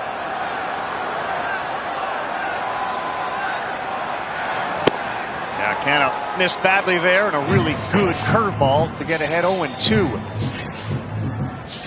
Just a snapdragon of a curveball. Goodness gracious. Almost 3,000 RPMs, revolutions per minute on that 82-mile-an-hour curveball. Ridiculous. For people at home, what's the average on the RPMs in a curveball? A lot less than that. Probably closer to 400 RPMs. And that was what? I mean, 2,400 RPMs, yeah. and that was 2950. So about 400 RPMs higher than the average curveball. The 0-2, he stays alive. Just means it spins tighter. Yep, and breaks more? Breaks sharper, yep. Later, sharper, harder to pick up the spin. You think about the pitching plans tonight for Bob Melvin and Ruben Niebla. You get a start like this. Robert Suarez is available for multiple innings, and we haven't seen Josh Hader yet. They're getting close to landing this plane.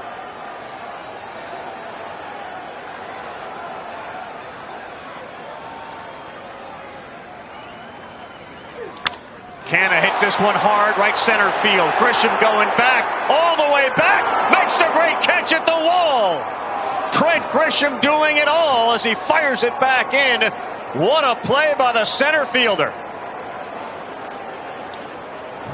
From this angle here, I thought he had no chance of being able to make this play.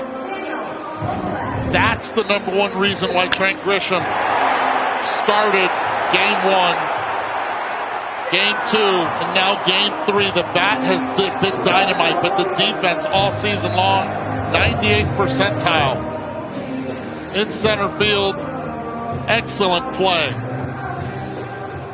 He went a long way for it. 95 feet, a long way for it. The catch probability was 25%. What a play by Grisham. Here's Vogelbach. Fooled on that curveball and behind 0-1. A crushing play for the Mets. Looks like you're getting something going. Going to get the crowd back in the game. And a Gold Glove caliber play in center field.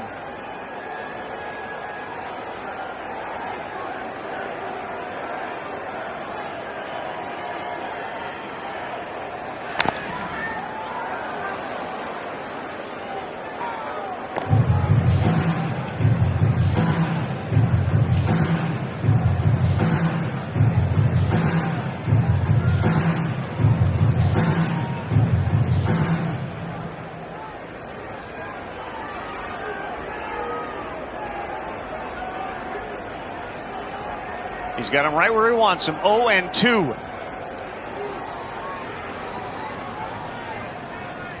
Strikes him out. Instead of a curveball, went with a changeup, and Musgrove gives up the one hit, but continues to be dominant. The hitting has been timely, and the defense has been glittering. Watch Grisham go get it. Well, we've seen him hit it out. We've seen him hit line drives, and now we're seeing him play elite defense in center field. Cannon's reaction says it all. 2 down.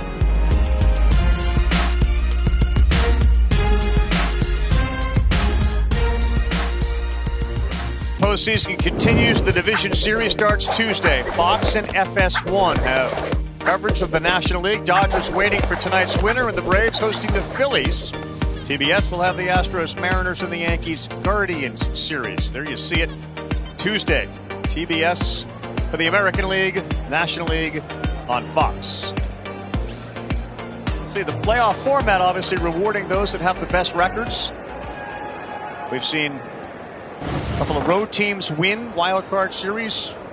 Padres trying to do the same. Drew Smith, new pitcher for the New York Mets. First pitch laced to right field. Marte going back, and he will stop shy of the wall and make the play. That was hit very hard. Will Myers has hit a couple of shots to right. Both have been caught by Marte. Just a lot of good swings from the Padres once again tonight.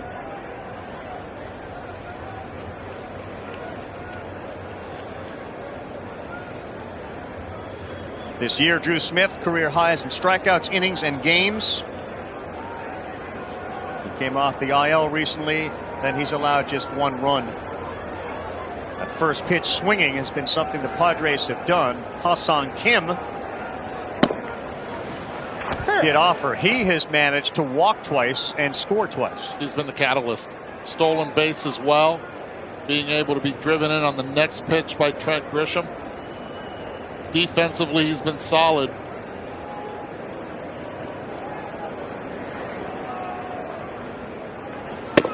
I will say this though: this guy will be the shortstop next year for the San Diego Padres, even when Fernando Tatis comes back.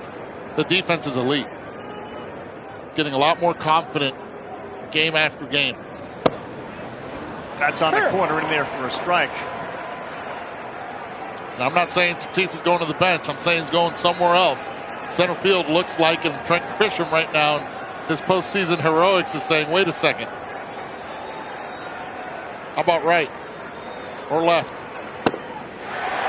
97 miles an hour from Drew Smith. Ha-Seong Kim retired for the first time tonight.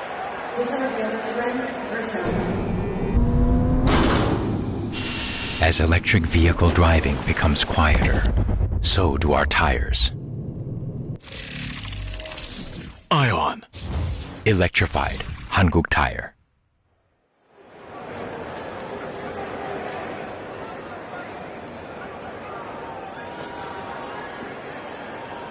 Look at the regular season numbers. Same guy. One of Bob Melvin's messages to his team every time you look up at that big scoreboard. I mean, Trent Grisham from where he is looks out to center field. There's his name. There's the 184. There are all the numbers that represent your year. And he's told everybody, don't look at the numbers, forget the numbers. We're all zeros when we start across the board. Now you can start building a batting average, building extra base hits, building RBIs, and it seems like this team has really taken to that.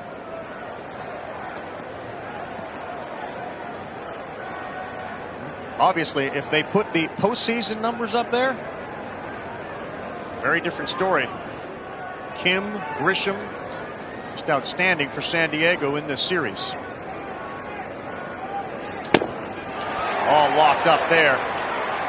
We did talk about the Padres' inability to deal with velocity. Their slug was way down on pitches over 95 miles an hour. That is what Drew Smith throws. And yet they've hit fastballs in this series. It's a great point, Carl. It looks like they've been looking for fastballs. Eduardo pointed out as well, a lot of first pitch swings too, with great success.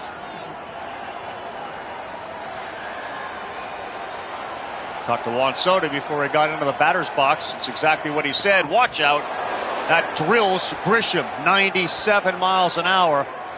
And that may hurt too, up near that shoulder blade in the middle of his back.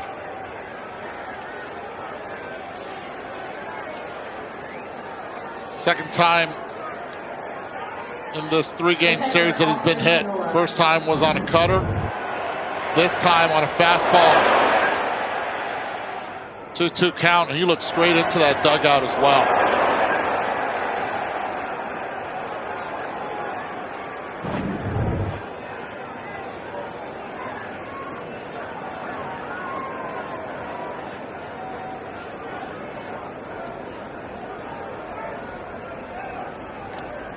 That's what you call wearing one. Yep. And if you're on the Padres, you're suspicious. Have to be. It was a 2-2 count. Nola had the big hit to start this thing. 2 RBI single on that pitch from Smith. Called strike. A little late call at the top of the zone. I will say, though, they did the Padres a favor because now you roll over the lineup. Nola, the 9-hole hitter. Even if he makes it out, you get Profar to start the next inning. It's exactly what Bob Melvin would want as manager.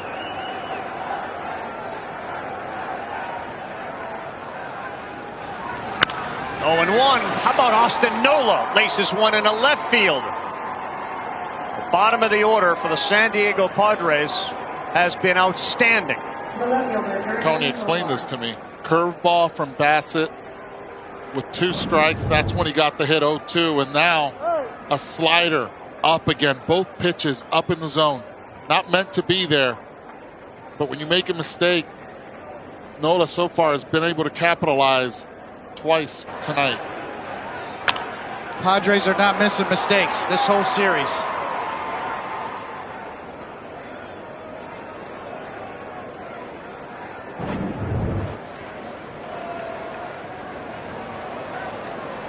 Four runs in, first and second, and on the corner, strike 1.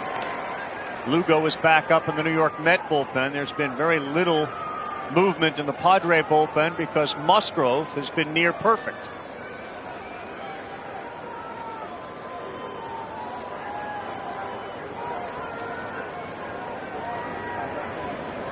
Three RBIs, 3 hits for the 7, 8, 9 hitters. Profar did not offer, and it's too far inside.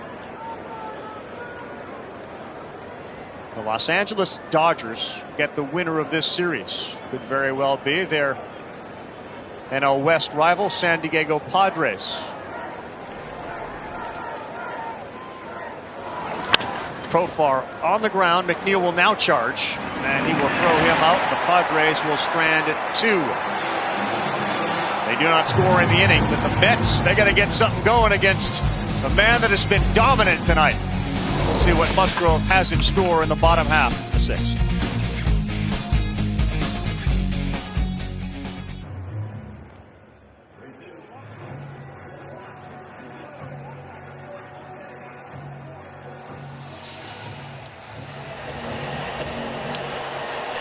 Please help people affected by Hurricane Ian. Donate at redcross.org/ESPN. Redcross.org/ESPN to help the Red Cross prepare for, respond to, and help people recover from this disaster. Joe Musgrove has lived ahead. 7-0-2 counts in 16 plate appearances. Escobar, Tomas Nido scheduled up. Buck Showalter is walking onto the field, and we'll see what this is about. He's going to talk to Alfonso Marquez at first base, and now Joe Musgrove is kind of looking over there at the manager of the Mets, wondering what's this all about.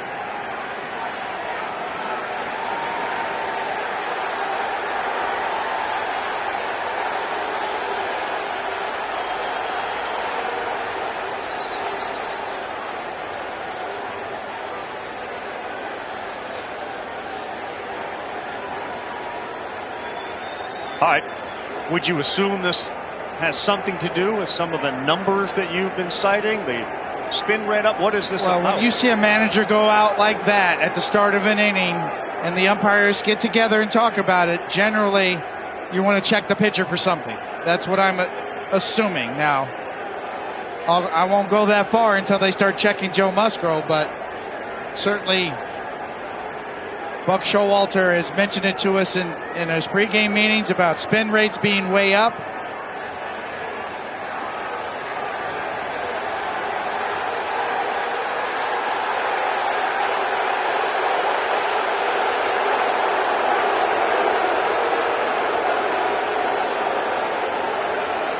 They bring Melvin out, and they're checking the glove of Musgrove. They'll look at the hat.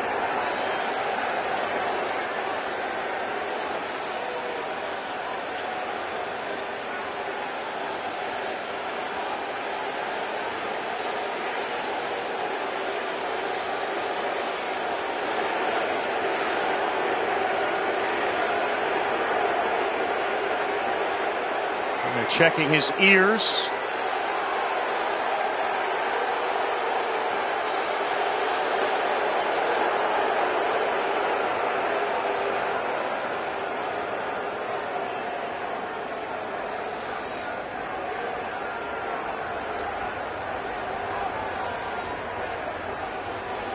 Pretty thorough search, and that appears to have yielded nothing. We'll see. Well, we saw earlier the Padres stepping out a lot on Bassett.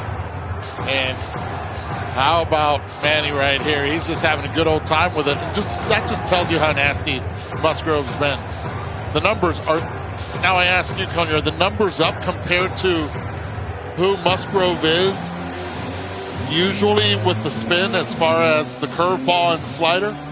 Yes, his stuff across the board is up. His velocity is up. His sharpness on his pitches are up, and yes, across the board, the spin rate is up on his pitches. Alfonso Marquez looks into Showalter. Kind of gives a thumbs up, like all clear here. We've heard Buck Showalter talk about that, as I said in our pregame meetings with him, about he's noticed how the spin rates are up. And Joe Musgrove's fired up tonight, too. You know, he's throwing the ball very well. I would think it could serve to fire him up a little further. Yeah. And the entire team. And for Bob Melvin to retaliate next inning on whoever's pitching for the Mets. Interesting development here. Showalter challenges whether Musgrove has got something on him affecting that spin rate, his velocity, etc., his control, and the umpires say no.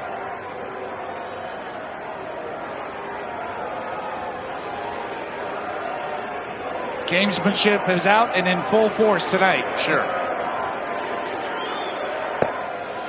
And one thing that he did do at the beginning of September after the Arizona series, before the Arizona series, was stand straighter up. He was hunched over. He felt that the slider and the curveball worked better like that, and those numbers did go up since.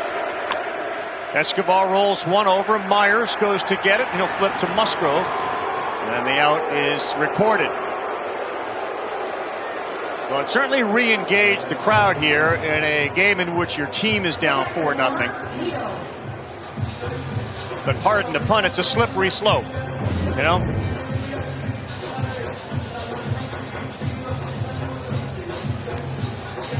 Man, I was just, when I looked at that, I don't like people touching my face. I just hope Alfonso washed his hands before he did that.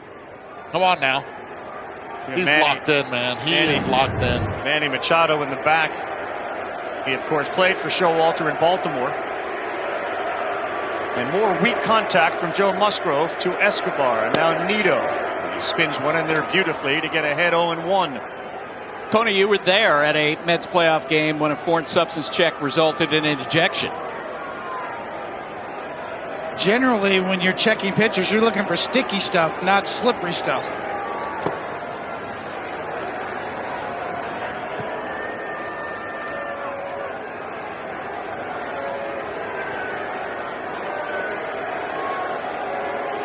Joe Musgrove on the year on his four-seam fastball averages about 92.9 tonight, over 94 miles an hour. So you're pumped up, you're throwing harder, your spin rate's going to go up as well.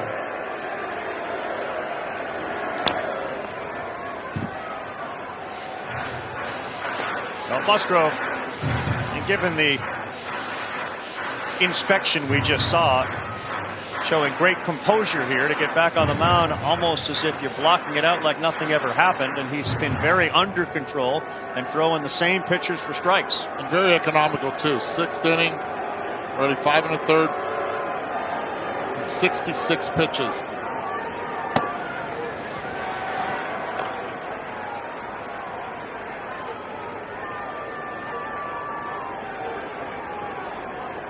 Joe Musgrove's last 4 games started, 1 run. 22 innings and 0.41 ERA. Just a continuation of what he's been doing, and he gets Nito for the 5th strikeout of the night. Ooh, Joe Musgrove gesturing to the Mets dugout.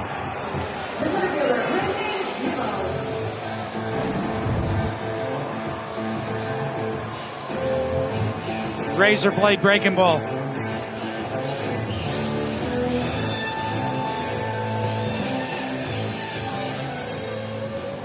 Ooh, you know what?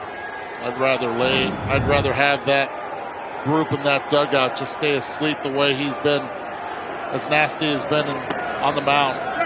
Why even try to wake him up? I think what we saw is that man, Joe Musgrove, show up tonight ready to play, ready to pitch. He's been sharp from the first pitch on. Fired up, adrenaline rushing, little bump in his velocity, a little bump in everything. Nimmo hits it hard to right. Soto turns around and he makes the play. Ball stays in the yard. Musgrove one more time looks over at the Met bench on his way back to his.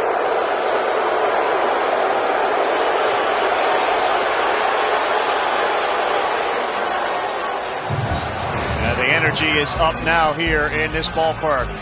Joe Musgrove just had his ears checked in the middle of an elimination game on the road at Citi Field.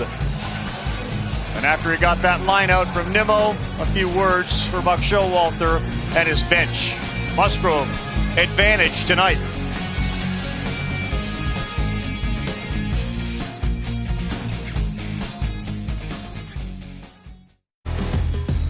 Welcome back to the 2022 Wild Card Series on ESPN. It's presented by Hankook Tire. Buster Olney down in the field. Eduardo Perez, David Cohn, Carl Ravitch here. He certainly fired up the San Diego Padres. Not that they needed it. Musgrove went with his nose, his ear. Machado walked off, and the next pitcher on the mound is Seth Lugo. Between innings, Bob Melvin came out and spoke with Chris Conroy. Sticking up for his players as Soto. Off-speed pitch is in there for a strike. Soto got an approval from that curveball.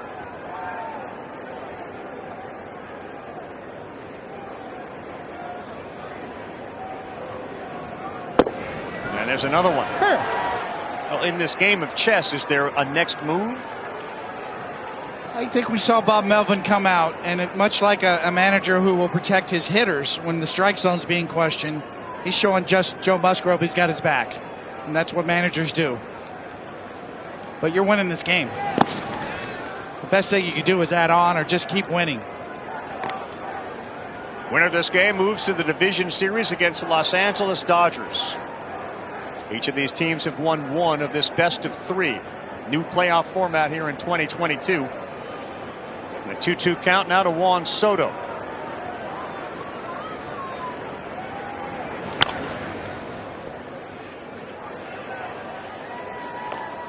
The last Mets manager I saw check a pitcher was back to 1988. Davey Johnson checked Jay Howell in the League Championship Series against the Dodgers. Mets and Dodgers. You were there.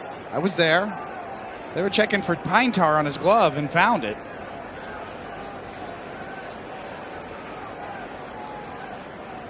And he got thrown out of that game as that one misses.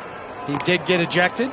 Have you ever been checked? Like, did they come out and check anybody question? No, I don't think I ever have gotten checked. Can't say that I have.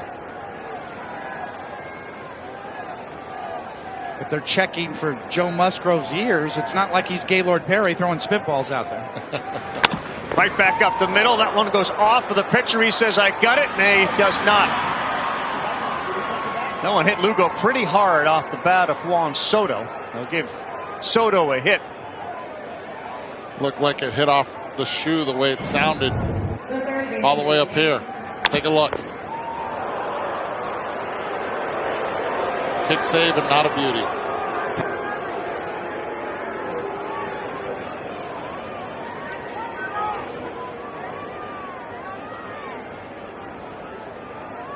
Well, trainer's going to go out to check on Lugo.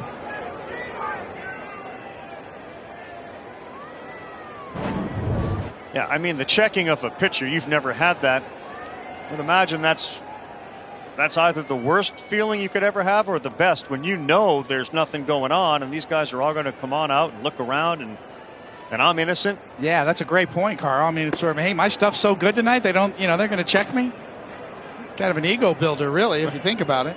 Like, wow, they don't think they can hit me. So let me check my ears. So I don't know. I guess the question being that sometimes, the mixture between rosin and some sort of lotion, say, or suntan lotion, maybe that sort of mixture we've heard pitchers use in the past. But obviously they found nothing that was out of the ordinary. And if I'm Joe Musgrove, I'm saying I'm in their heads.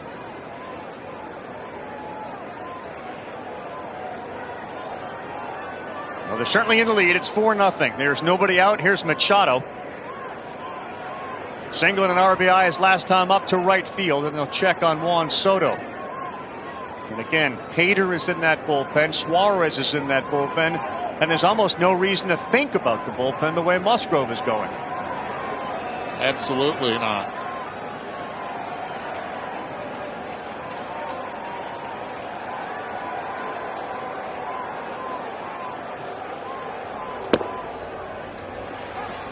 First time that Seth Lugo has appeared in 3 straight days.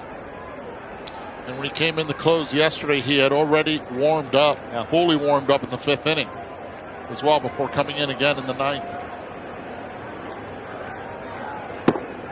Goes back to the good at-bats from the Padres in all 3 games, including in last night in the 9th, forcing the Mets to have to use Seth Lugo, bringing the tying run to the plate with the bases loaded in last night's game. Good point. Foul ball, look out. Williams down there at third base, had a duck out of the way.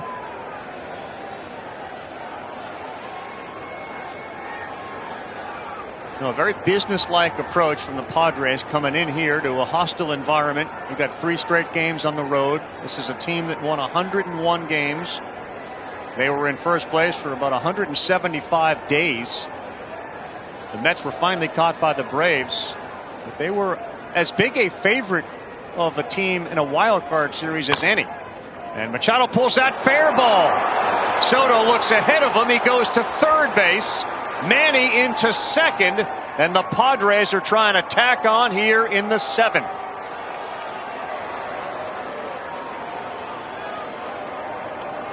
What a start to this inning. Both balls hit on the ground. One off Lugo, and this one right down the line. And called fair by third base umpire Ben May. Gets that foot down, recognizes the spin.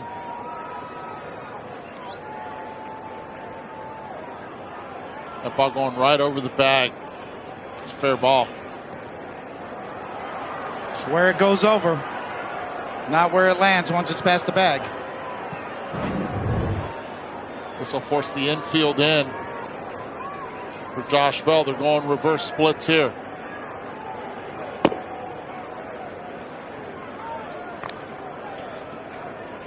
One ball, no strikes. Another pitcher warming up. That's Michael Givens.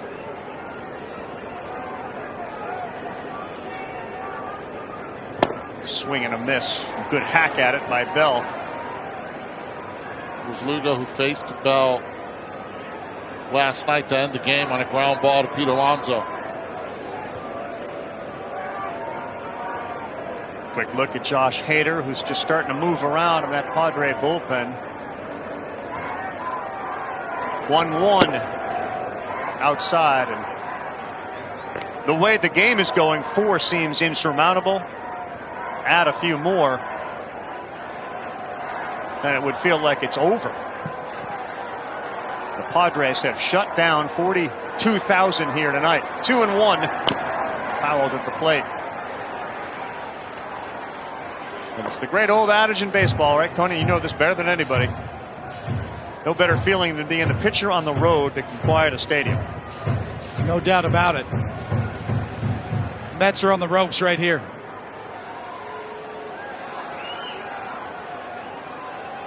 Two-two, Lugo to Bell. Got him. 96 miles an hour. Bell, the first out of the 7th. After all the curveballs, Lugo goes to the heater and a big strikeout.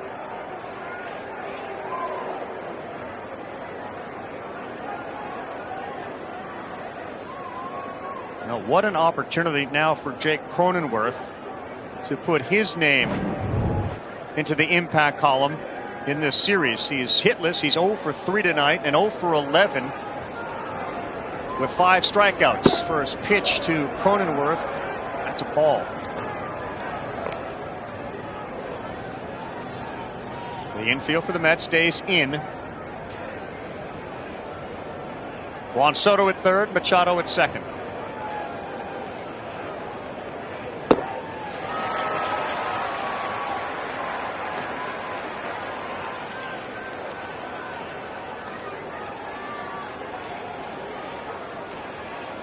He's had some big hits for San Diego this season already. So a nasty curveball followed by a 95-mile-an-hour fastball, and he's got as good a vertical drop as anybody in the game.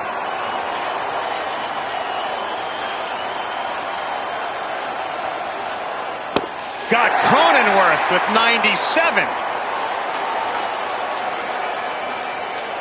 Back-to-back strikeouts. Bell, Cronenworth, and Showalter is now coming out to take out Seth Lugo. He's already made the signal to the bullpen. This comes down to the reverse splits. He said it a lot of times while we were in the office, and let's not forget 3 days in a row for Seth Lugo. Even though this is a do-or-die game, wants to go with the strength of Givens against the righties. He's playing the numbers.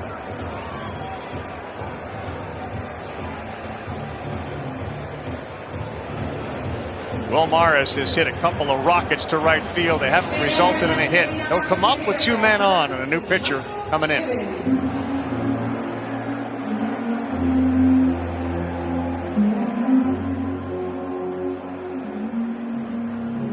Interesting.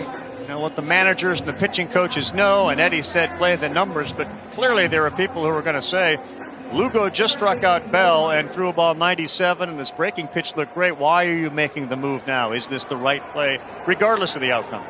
Well, I'm sure there is a matchup and statistics and an algorithm that shows you that this move makes sense, but my point would be it's a momentum killer. You had the crowd back in the game. He had just struck out 2 in a row. Now you got to get a new pitcher in there and see if his stuff is on or not against Will Myers, who swung the bat really well tonight too. He swung it well. He's 0 for 3. Got a couple of guys out there on base, and Soto and Machado. And Givens first is a bleeder that's going to roll foul. What do you think, Eddie? And I understand the point of view of the human nature with the fans and everything, the momentum builder, but I think Buck has been consistent all year. And managers know their players more than what we have up here with the information, and we don't know the conversation that they had with Lugo. Hey, I might only just have a certain amount of pitches in my arsenal, and that's it.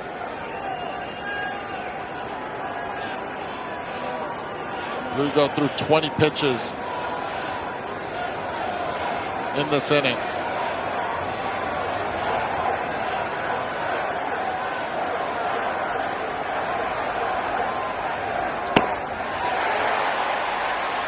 Riding four-seam fastball at 92 to get ahead 0-2.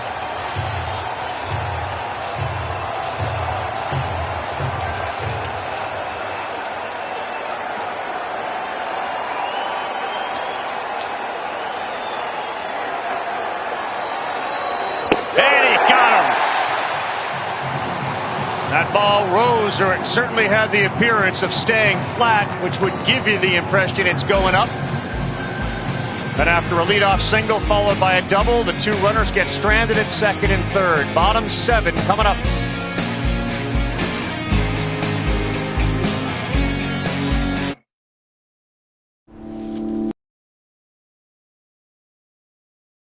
This way. 3-2, Lindor, swing and a miss. Musgrove picks up the punch out. You ready for the wild card series? This way. 3-2, Lindor, swing and a miss. Musgrove picks up the punch out. And Manny the other way into right field. It's all Padres now as Machado delivers. Don't go looking back to see. 4 runs, 8 hits, no errors for the Padres. No runs and 1 hit. Pete Alonso's single for the New York Mets. Saw this on social media, tweeted by Andrew McCutcheon. Here we go. I guarantee Musgrove has red hot on his ears. Pitchers use it as a mechanism to stay locked in during games. It burns like crazy, and I don't know why some guys thinks it helps them, but in no way is it sticky. Buck is smart, though, could be trying to just throw him off. It's a substance that pitchers have used, and it is a topical ointment. Rub on aches and pains and muscles. Like icy hot. Red hot. I think the last part of that was probably true. Showalter with his gamesmanship. Sure. Starling, Marte, Lindor, and Alonso. Musgrove, that was right down the middle and appeared to get a lot of the K zone, but it's called a ball, and it's 2-0.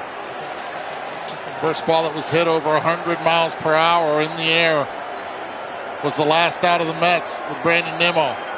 See, the heart of the order right now can do something against Musgrove. It was only the third 2-0 count from Musgrove, now 2 balls and a strike. Seems like an uphill task the way he's been pitching tonight.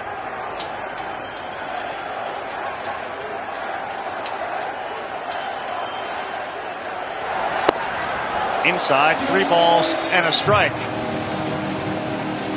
Former Pittsburgh Pirate with McCutcheon back in 2012. That's when Starling Marte, 2-time All-Star and Gold Glove Award winner, made his debut.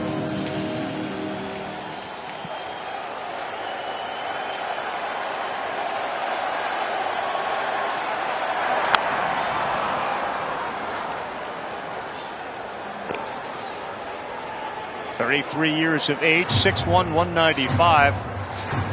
And chiseled. He's got elite speed at 33 years of age.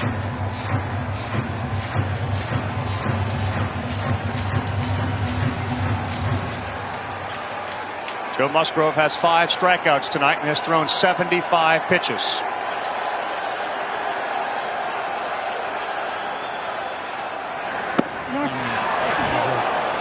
No, says the first base umpire Alfonso Marquez, the leadoff man aboard. The first walk from Joe Musgrove.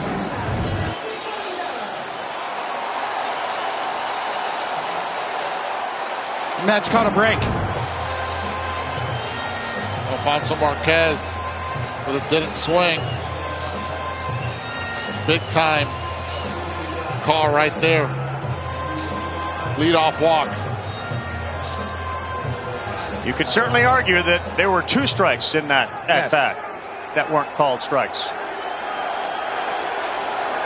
They shift against Lindor. Machado, the only guy between third and second on the left side. Swing and a miss.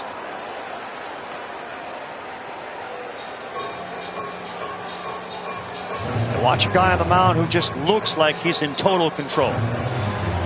looks like a man on a mission tonight, does Joe Musgrove. Robert Suarez starts to warm up in that Padre bullpen.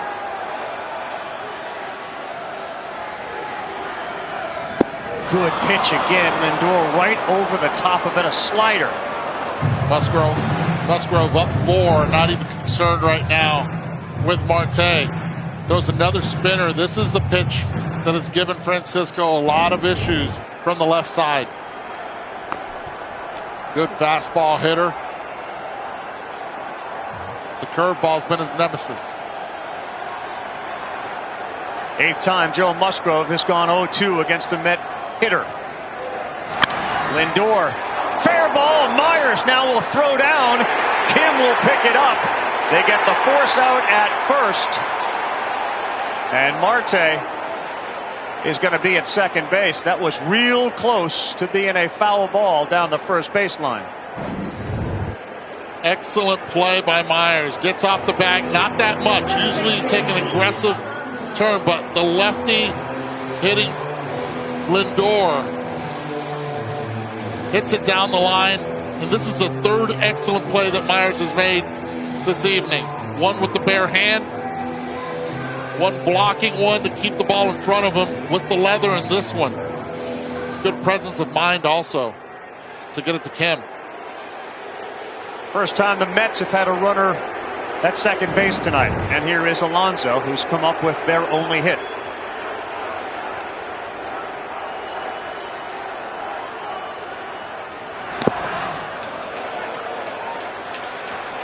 One ball, no strikes.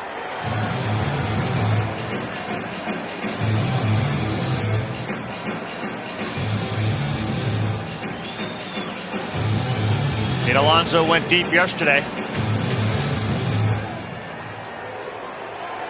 McNeil on deck.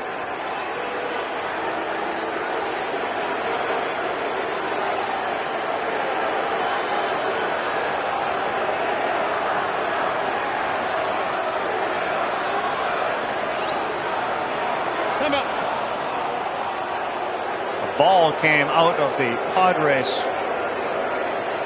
dugout, and that's why time was called.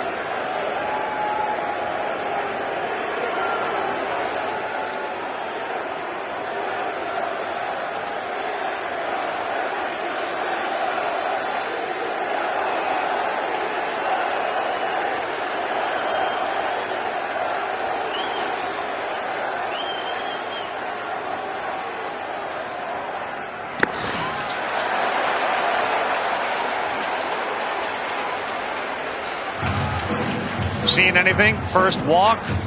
Lindor hit it hard. 2-0. I think he's just being very careful with a very dangerous hitter right here. And first base open.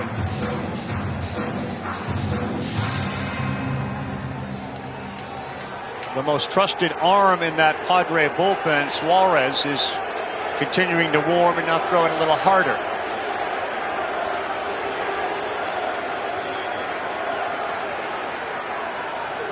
Alonso cracks one to right field, but Soto is right there to make the play. And there are 2 down. 109 miles an hour off his bat. He hit it well, but right at Juan Soto for the second out.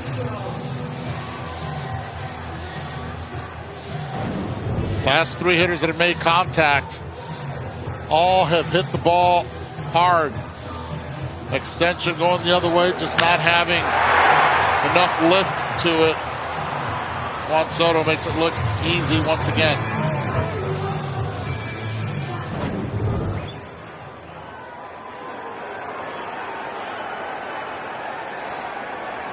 That will be one of the storylines. If the Mets were to lose this game in this series, 0 for 9 with 2 outs and runners in scoring position. Padres pitchers have been really good at making sure they don't get that big hit. Yeah, the ball off the bat of Alonso was a expected batting average of 680.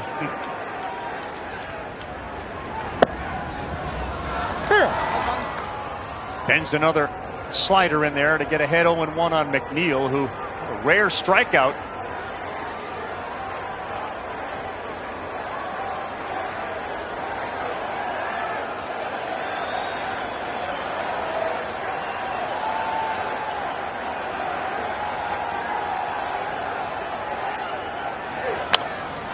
And he's behind 0-2. McNeil finished 1 point ahead of Freddie Freeman for the National League batting crown, 326 to 325.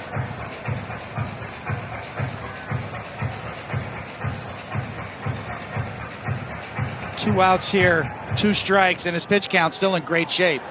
Pitch number 85 coming here from Musgrove.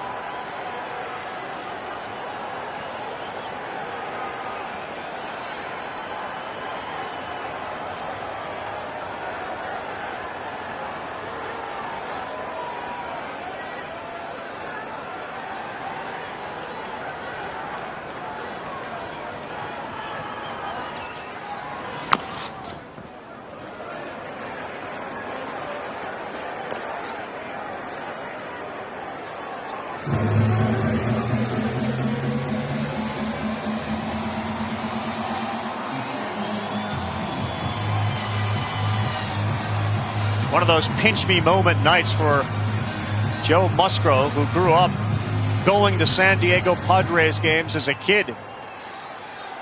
Been around the majors, signs a huge deal, comes home to San Diego, and now the biggest game of his life.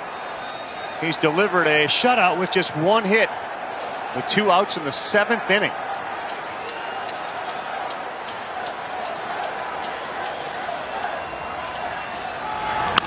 And McNeil on the ground. Yep, Myers makes sure he got it, then he flipped it to Musgrove for the out. Then Musgrove emphatically punches the air.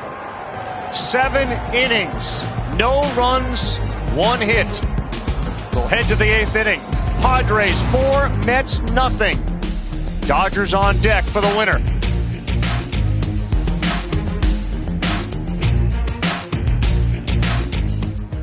Take a look at our moments to remember, brought to you by the Wells Fargo Active Cash Credit Card. Max Scherzer gets about face. That's Trent Grisham. Jacob deGrom, same deal. Grisham goes the other way. And the biggest defensive play of the night by the Padres came here. Alonso was on first base. Cano rode it all the way to the right center field gap, and Trent Grisham ran it down for a huge second out and a rally killer. He has been dynamite.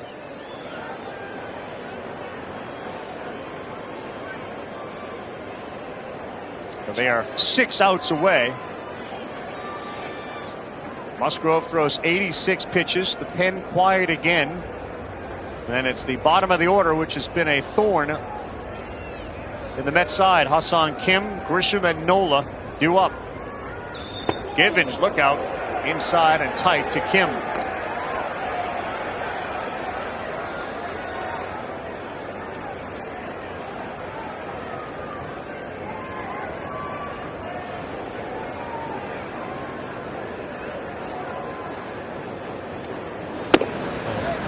Another one that misses in.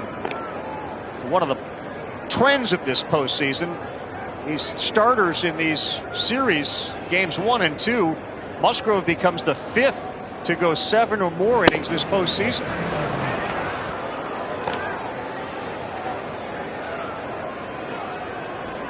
Three pitches in, he's behind 3-0. So the significance of that, guys, 5 starters to go 7 or more. There were 4 all of last postseason. And Givens walks Kim. Need to focus on the game? Just tell Siri, turn on Do Not Disturb.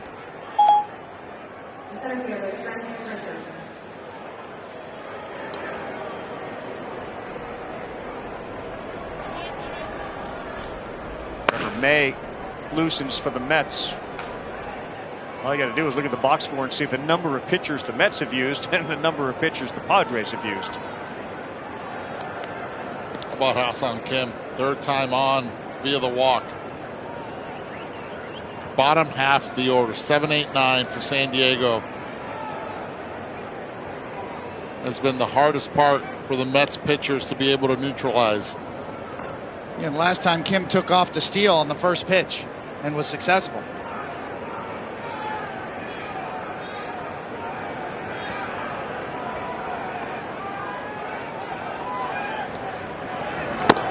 Givens seems to have lost his slot. He came in and got that big strikeout of Will Myers, but he has thrown 5 straight balls.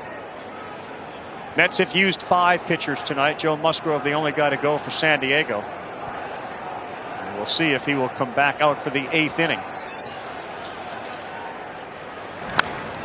Big swing from Grisham, who just looks real balanced at the plate, Eddie. Really does. We saw that going the other way against DeGrom. Pitch was down and away. Pitch was middle in against Scherzer. Just locked in.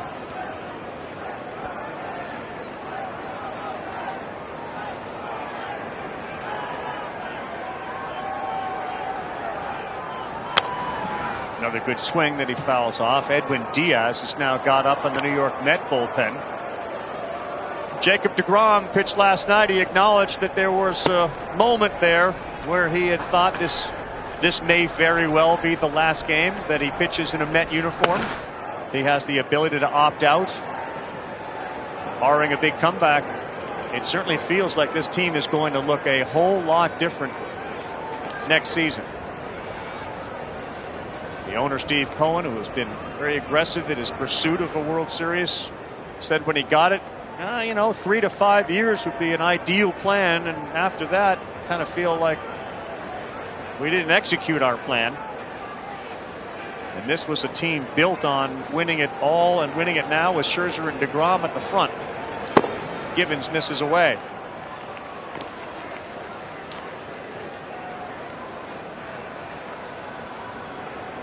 And it's hard to think of where the Padres go, given if they win this, it's the Dodgers, then it could end up being the Braves, certainly the Phillies.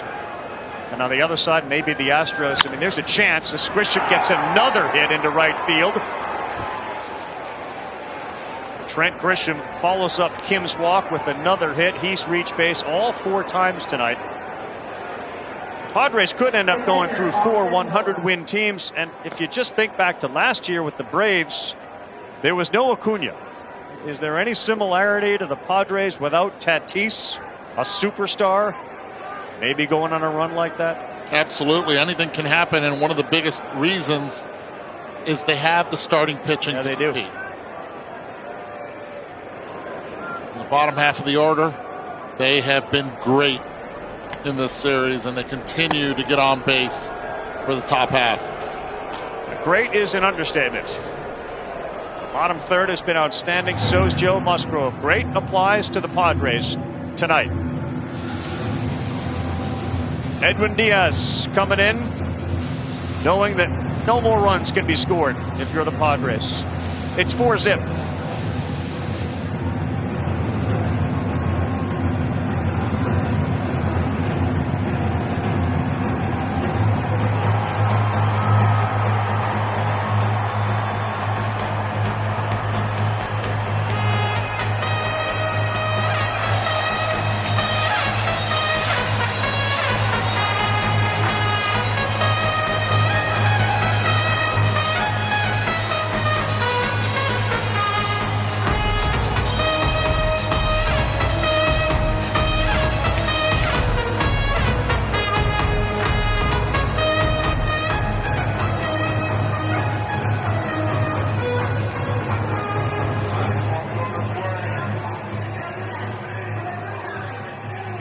In is Diaz. We know it's Narcos, but it was either Reveille or Taps relative to this game. That would indicate perhaps Taps being blown. The bunt put down. Diaz, he lets it go. Escobar fields, and the runners go to second and third. Fundamental baseball, and San Diego Padres did the same thing yesterday with Austin Nola. He gets it down once again on a sac bunt.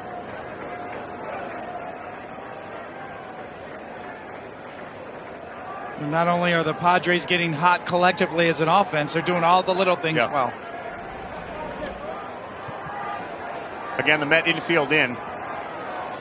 As close as a perfect game as the Padres can play so far, as Diaz first pitch to Profar is way inside. First base, he's open. Soto on deck.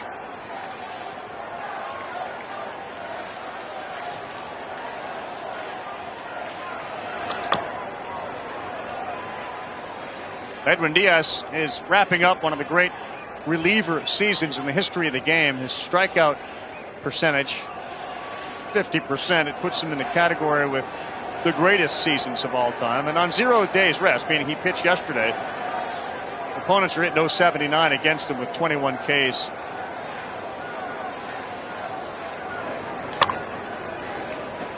Okay, he's got him exactly where he wants him with 2 strikes. This is where Diaz is special. 50% this year of the hitters he struck out. That's exactly what he's looking for right now. .082, a 70% strikeout rate. 70%.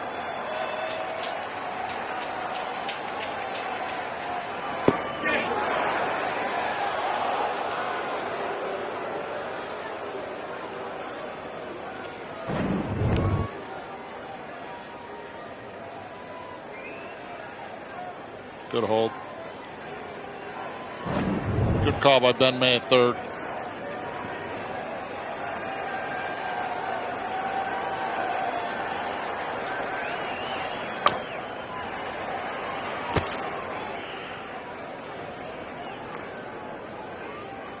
Well, the Diaz slider this year has been one of the most unhittable pitches that we've seen in a long time. Talk about the run value on a singular pitch. You have to pick one pitch from any pitcher all year long. It might be his slider.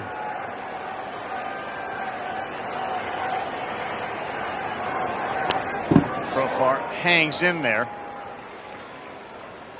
The series has brought out the joy in the Padres. Manny Machado and certainly Profar. Jurickson has told Buster, right, just how great this environment is, and to be in the middle of it all. He's had a big smile most of this series.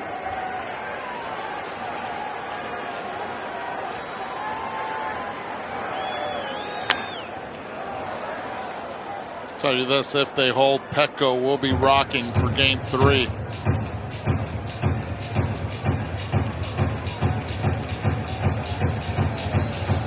There's some great fan bases that are going to get a chance now that this wild card series is over. Philadelphia, Seattle, and maybe you're right, San Diego. That's strike 3. 100 miles an hour from Edwin Diaz. And there are 2 down. Sometimes you're looking for the local and you get the express. At 100 miles an hour, plenty of plate.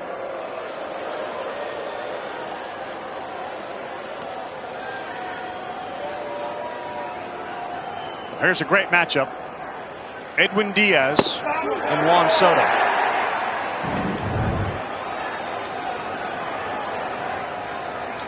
And he hits that fair down the third baseline. Hassan Kim is in. Grisham follows. And Juan Soto adds 2 more. And the Padres are up 6-0 with 2 outs in the 8th. Big time trade at the deadline.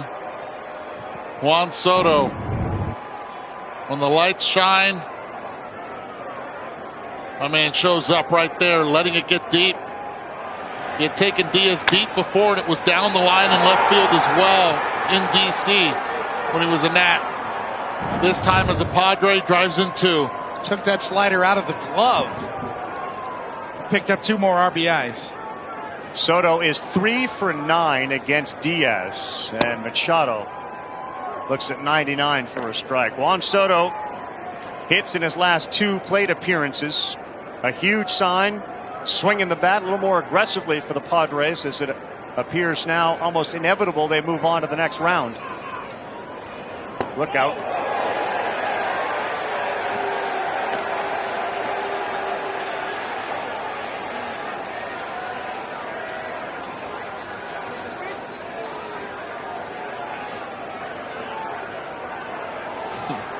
Carl, I talked with Manny earlier today, and I said, boy, you just seem so much more comfortable than you did early in your career. And he said, you know what? It's not about the money anymore. It's not about the fame. I just love playing baseball. Runner goes, and the throw down, bounced, caught, tagged on the leg of Soto.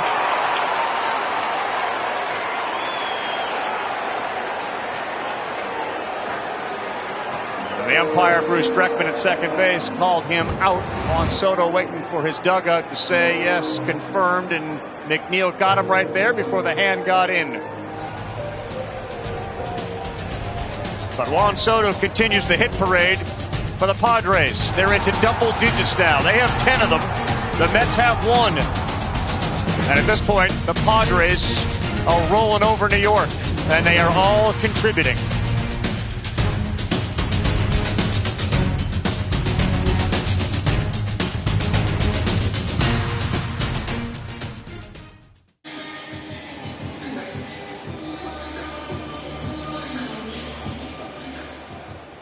Now Joe Musgrove, first pitcher with 7 scoreless innings and 1 or no hits in a postseason winner-take-all game. The first to do it in history. Fewer than 2 hits in a winner-take-all game, 7 or more innings. What a night for Joe Musgrove from El Cajon, California, for his hometown team. Now it's Robert Suarez, 97, to start the at-bat against Mark Canha.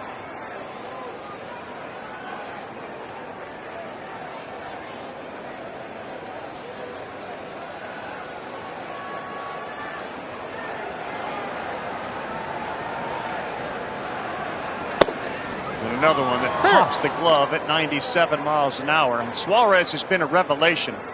Mexico to Japan. Didn't know if he was going to do this.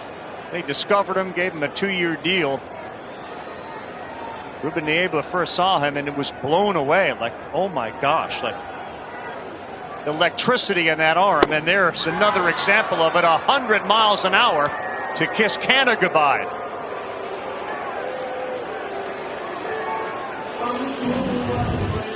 You wonder why there's so many strikeouts in the game today? You wonder why it's so hard to hit? Another example. 100 miles an hour with life. Right on by. His travels brought him from Venezuela to Mexico to Japan. He was a 31-year-old rookie that has emerged, and he shows you he can throw at 101 miles an hour. And now Vogelbach. And while in Japan, did have Tommy John surgery and did rehab in Puerto Rico with a really excellent rehab specialist down there, Jose Cruz. Then from there, came back, and he's been dealing since.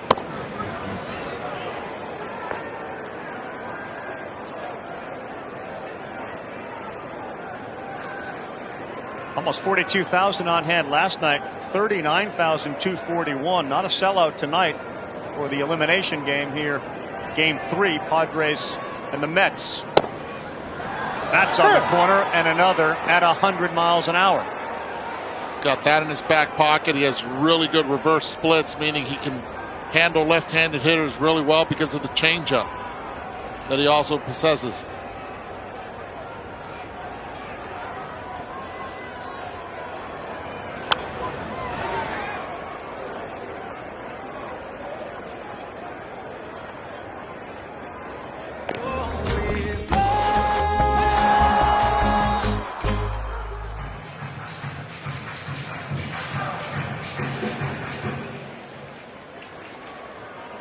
For some, the baseball season is coming to a close, and you will turn the page to football here in New York. Of course, the Yankees get going next week as Vogelbach pops this up, and Machado, who was in a shift, has plenty of time to get under it to make the play.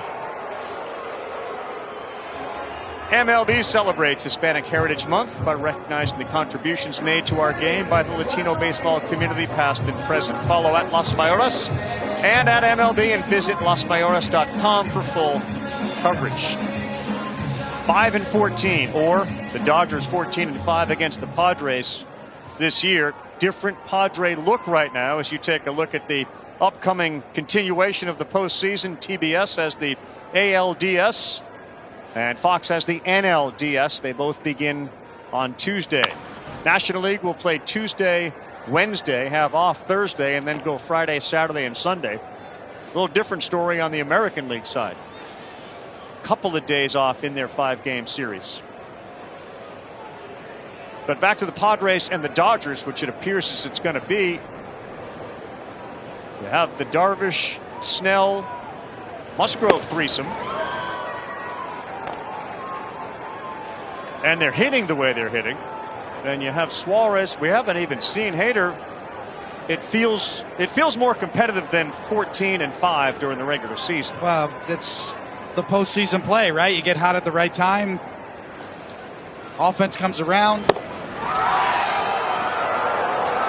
Suarez comes in and silences the Mets bats. Picks up where Musgrove left off.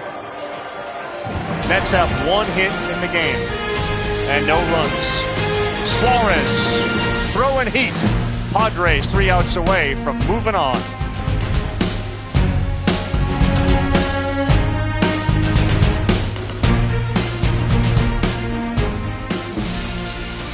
The 2022 Wild Card Series on ESPN is presented by Hankook Tire, evolutionized for EV fitment, electrified Hankook. I mentioned the football season about to start. How about the NHL season starting Tuesday? ESPN, ESPN Plus.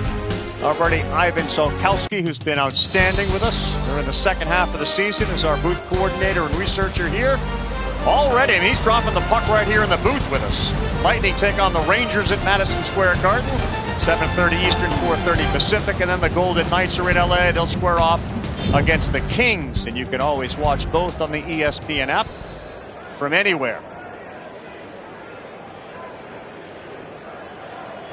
Ninth inning of a lopsided 6-0 game. Manny Machado swings at that first one, hit off the mask of the home plate umpire. Trevor May delivers the pitch. And Mike Clevenger ready to start game 1 for the Padres against the Dodgers.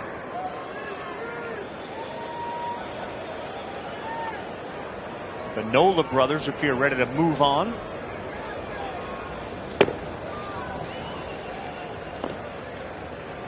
I don't know if you'll see a better pitch game with your back against the wall on the road than we saw tonight from Joe Musgrove. Agreed.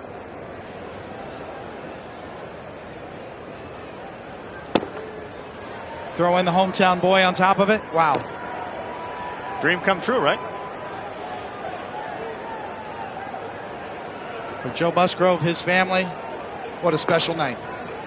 So Manny Machado on that big swing didn't wrench anything in his back or anywhere, but he's walking around a little gingerly.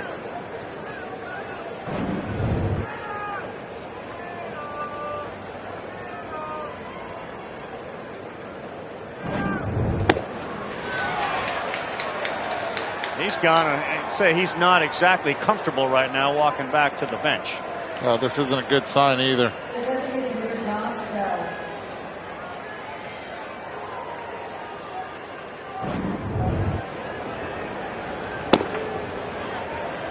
Ooh.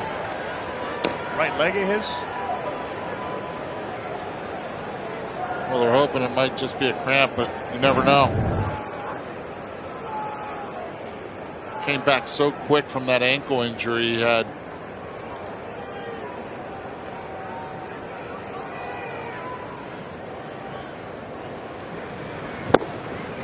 Bell swings and misses at that pitch from May.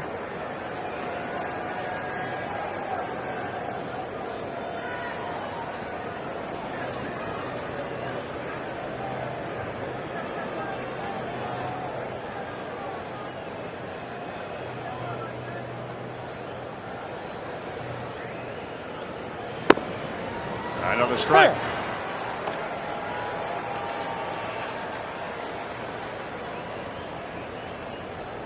You have to feel good too for A.J. Preller and all of those moves that he made at the deadline. I mean, that was a bold trade deadline for the Padres.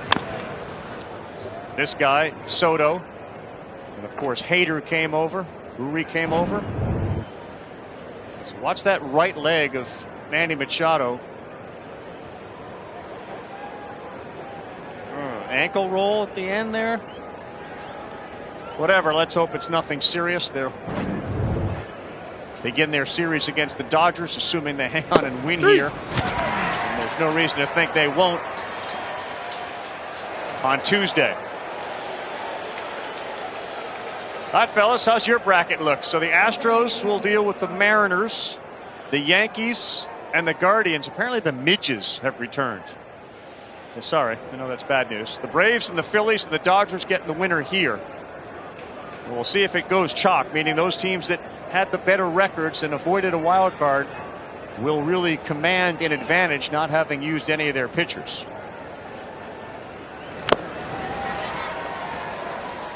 Cronenworth swings and misses. The other interesting part of this, the Padres win this. The wild card was supposed to reward the team with a better record. There's a really, if you're looking at likely probability, about 98% that 3 of the 4 road teams are going to win wild card series. Cronenworth pops this up, and that graphic showed that the Dodgers dominated the Padres. But as David Cohn just said, may not be the best team, it's the team that's the hottest. They got him hot. Josh Hader coming in, trying to seal the deal against Nido, Nimmo, and Marte.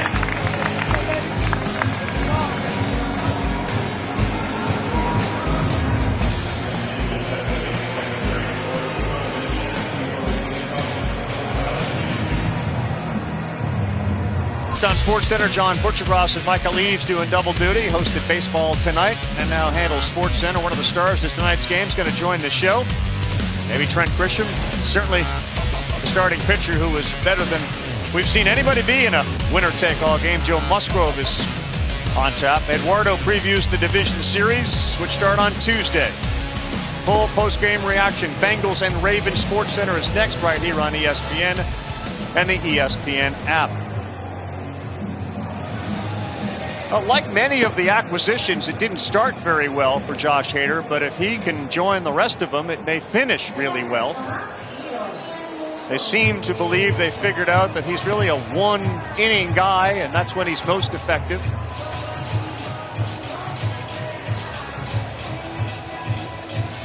You can get your game on at NLWCshop.com. Authentic on-field caps, tees, hoodies, and more. Get all your postseason gear and wear what the champs wear at the official source, NLWCshop.com. One more time, guys, want to give our shout out and our love and best wishes. Sarah Langs, that became known this week via Sarah's Twitter feed that she's got ALS, and we will all be supportive of Sarah in that cause and do all we can to donate in the fight against ALS. It's Hader's first pitch is a strike. She's been an amazing asset to all of us, and the support, having spoken to her since she made that announcement, has been overwhelming. She's not an I-me person, doesn't like the spotlight on her, but she's going to be a force when it comes to helping eventually eradicate this horrible disease. And she's just a small part of what has been an outstanding year here on Sunday Night Baseball. We got a real opportunity to get to know each other, the people behind the scenes. Of course, our season-long producer, Eddie Jacobson. Coney's first go-around with this group.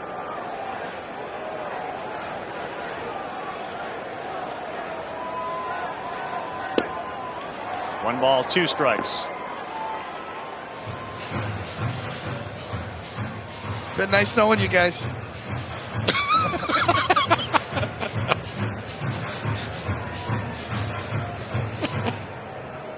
Are you like the Mets? Are you a free agent at the end of the year?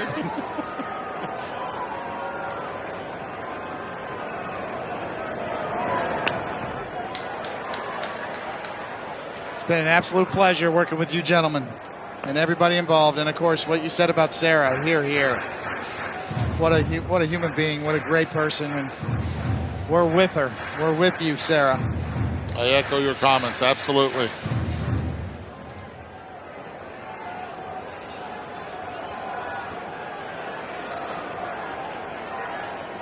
A 100-win team and 3 home games in a wild card series.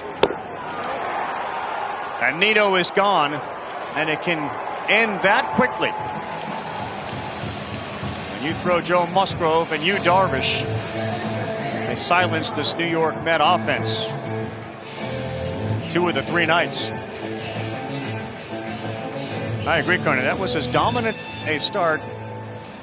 And as Sarah has told us, there have been 127 winner-take-all games If it ends with just one hit being allowed, it will be the fewest hits ever allowed in a winner-take-all game. Gonna have to get that guy another IPA. The no-no Joe will have a one-hit Joe. Yeah, he did it. Got to back it up now. Just make it a light.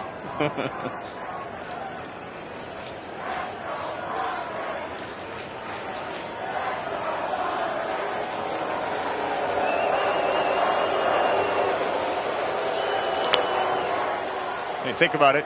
Freddie Freeman, as much as he loved Atlanta, we all got a chance to see it back home on the West Coast now with the Dodgers. Matt Olson back home in Atlanta. Joe Musgrove home in San Diego.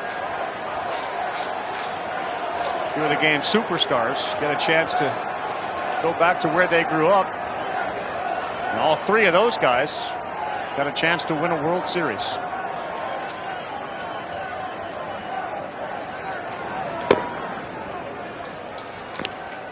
You know, on the Mets side, what a great year all the way around. It's tough to look at a 3-game series for your Buck Showalter. You tied the Braves. You lost on the tiebreaker. You cut down your season on a 3-game potential series with those two great pitchers on your staff.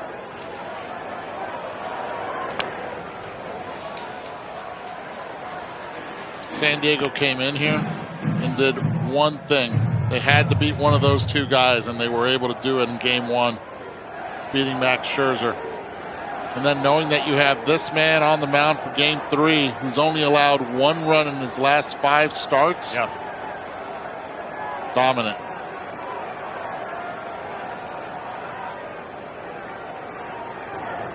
That's high. You know, we talk a lot about the players that A.J. Preller went out and traded for. Let's not forget the manager on the other side, Bob Melvin. We talk about culture change in New York. He brought that presence to San Diego where he empowers the players to be themselves. He had a big meeting with them late this season about intensity and it not being there. They have really played a heck of a lot better since that conversation, and now they are 1 out away from a division series. Impeccable defense in this series for the San Diego Padres. In the outfield, Profar, Grisham, Soto, all covering a lot of ground, but it's just been every position. They've made the plays. They have not beat themselves.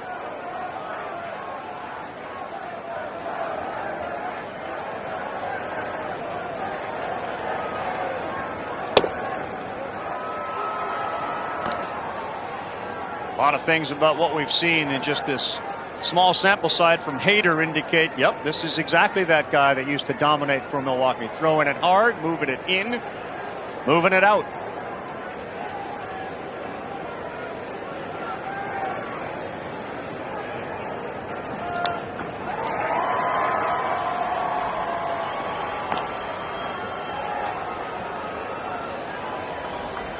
Joe Musgrove absolutely set the tone. And then he kept beating the drum. He allowed 1 hit in 7 innings.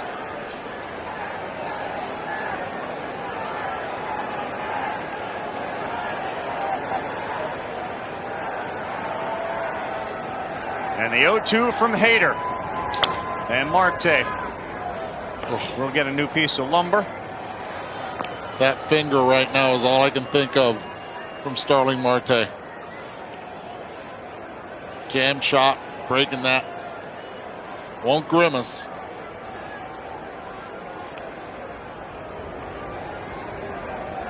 Buster, you're seeing him right next to you right now.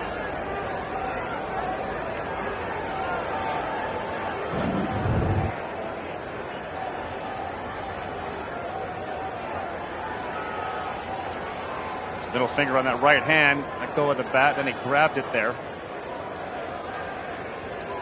Talk about earning respect. Eduardo, yeah, on that one, he had a grimace as he walked over toward the dugout. He, as other players have told me, they can feel his pain and how much he's endured to play in this series.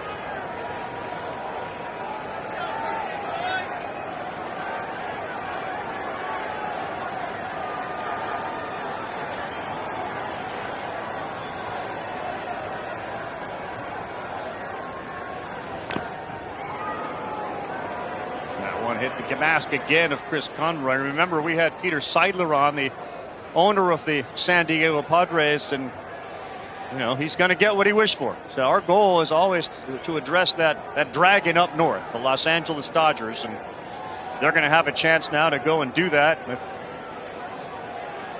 an armed team, from Musgrove to Soto, Hader to Machado.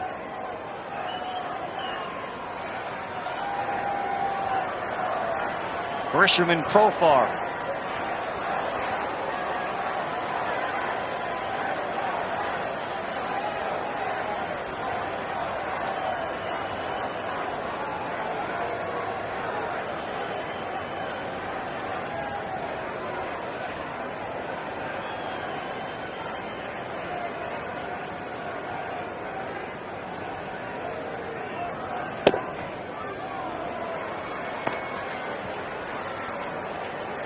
Bittersweet day, isn't it, when it's the last day and you're breaking up and these guys are all going to head in different directions next year. On the losing side and the winning side, you'll see a massive celebration.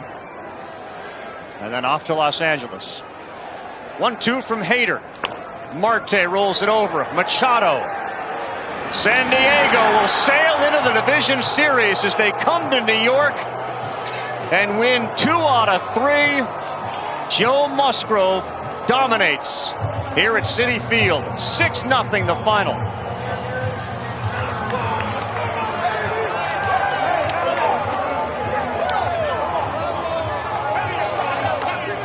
Pitching, defense, base running, and most importantly, timely hitting for the San Diego Padres was a key to their success this weekend.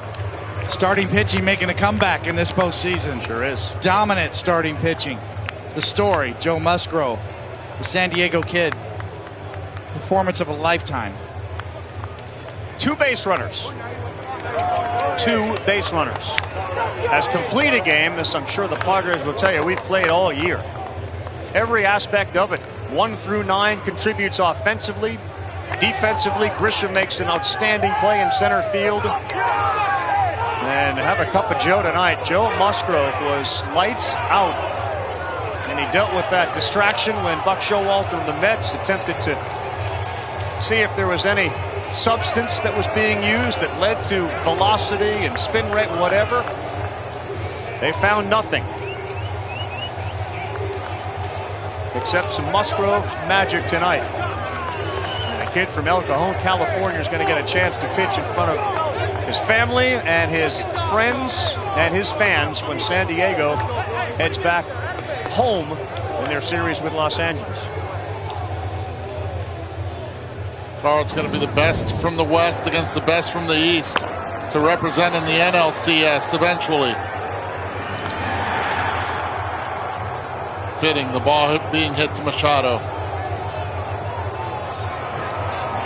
Now you can see what you have here is several of the San Diego players feeling better about themselves than they felt all year. Grisham, for sure. Soto, perhaps, since he's been traded over. Hader, here. Starting to feel the confidence, which has started to gain that steam towards the end of the regular season. And that says it all right there, Manny Machado. And Bob Melvin, after all those years in Oakland, finally gets a shot in San Diego. Talked about it was a bumpy road along the way. This team needs time to get to know each other after the trade deadline. It all comes together at the right moment. And the finality of the ending of the season on the other end for Buck Showalter. Yeah, more frustration for Showalter in the postseason. He had lost 6 straight postseason games. Finally won one last night and then loses here. Here's Buster. Joe Musgrove, you pitched your hometown team in the division series against the Los Angeles Dodgers. How does it feel? Excited, man. Ready to get it going. This is the first step, getting past these guys. A tough team over there. A lot of credit to Noel tonight. He put down all the right fingers. I was just focused on sole execution, and we're able to get it done. What do you feel like you did well tonight? I had a lot of stuff working, man, and located the ball really well, which is the thing. We talked about it yesterday in the press conference. It all comes down to execution. The game plan was there, but if you don't execute, it's not worth much. So executing really well, really good defense behind me. Grisham makes a huge play out in center, Soto out in right. Was able to get them on the ground early, and we quieted this place down pretty quick in the second inning with those 2 runs. So, yeah. The bottom of the 6th inning is about to begin. You see Buck Showalter talking with the umpires. What was going through your mind? Yeah, I mean, I figured I've seen him do it before, checking the pitcher. I mean, I get it, dude. They're on their last leg. They're desperate. They're going everything they can to get me out of the game at that point. I mean, it is what it is. So, saw you gesture toward their dugout. How were you feeling during that time? Yeah, I mean, it motivated me a little bit, man. It fired me up. I had been throwing the ball well all night, and they were doing everything they could to get me out of there. So, opportunity to stick it to them a little bit and stick it to the crowd. I took it, and then I had to get back to work. So there's a lot of focus on your ears, a lot of images. For the record, what was on your ears?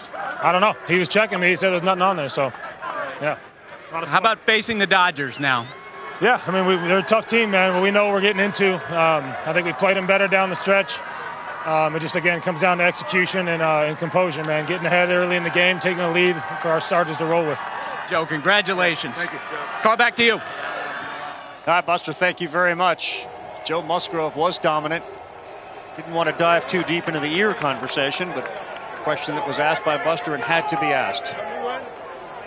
Baseball tonight will have postseason coverage.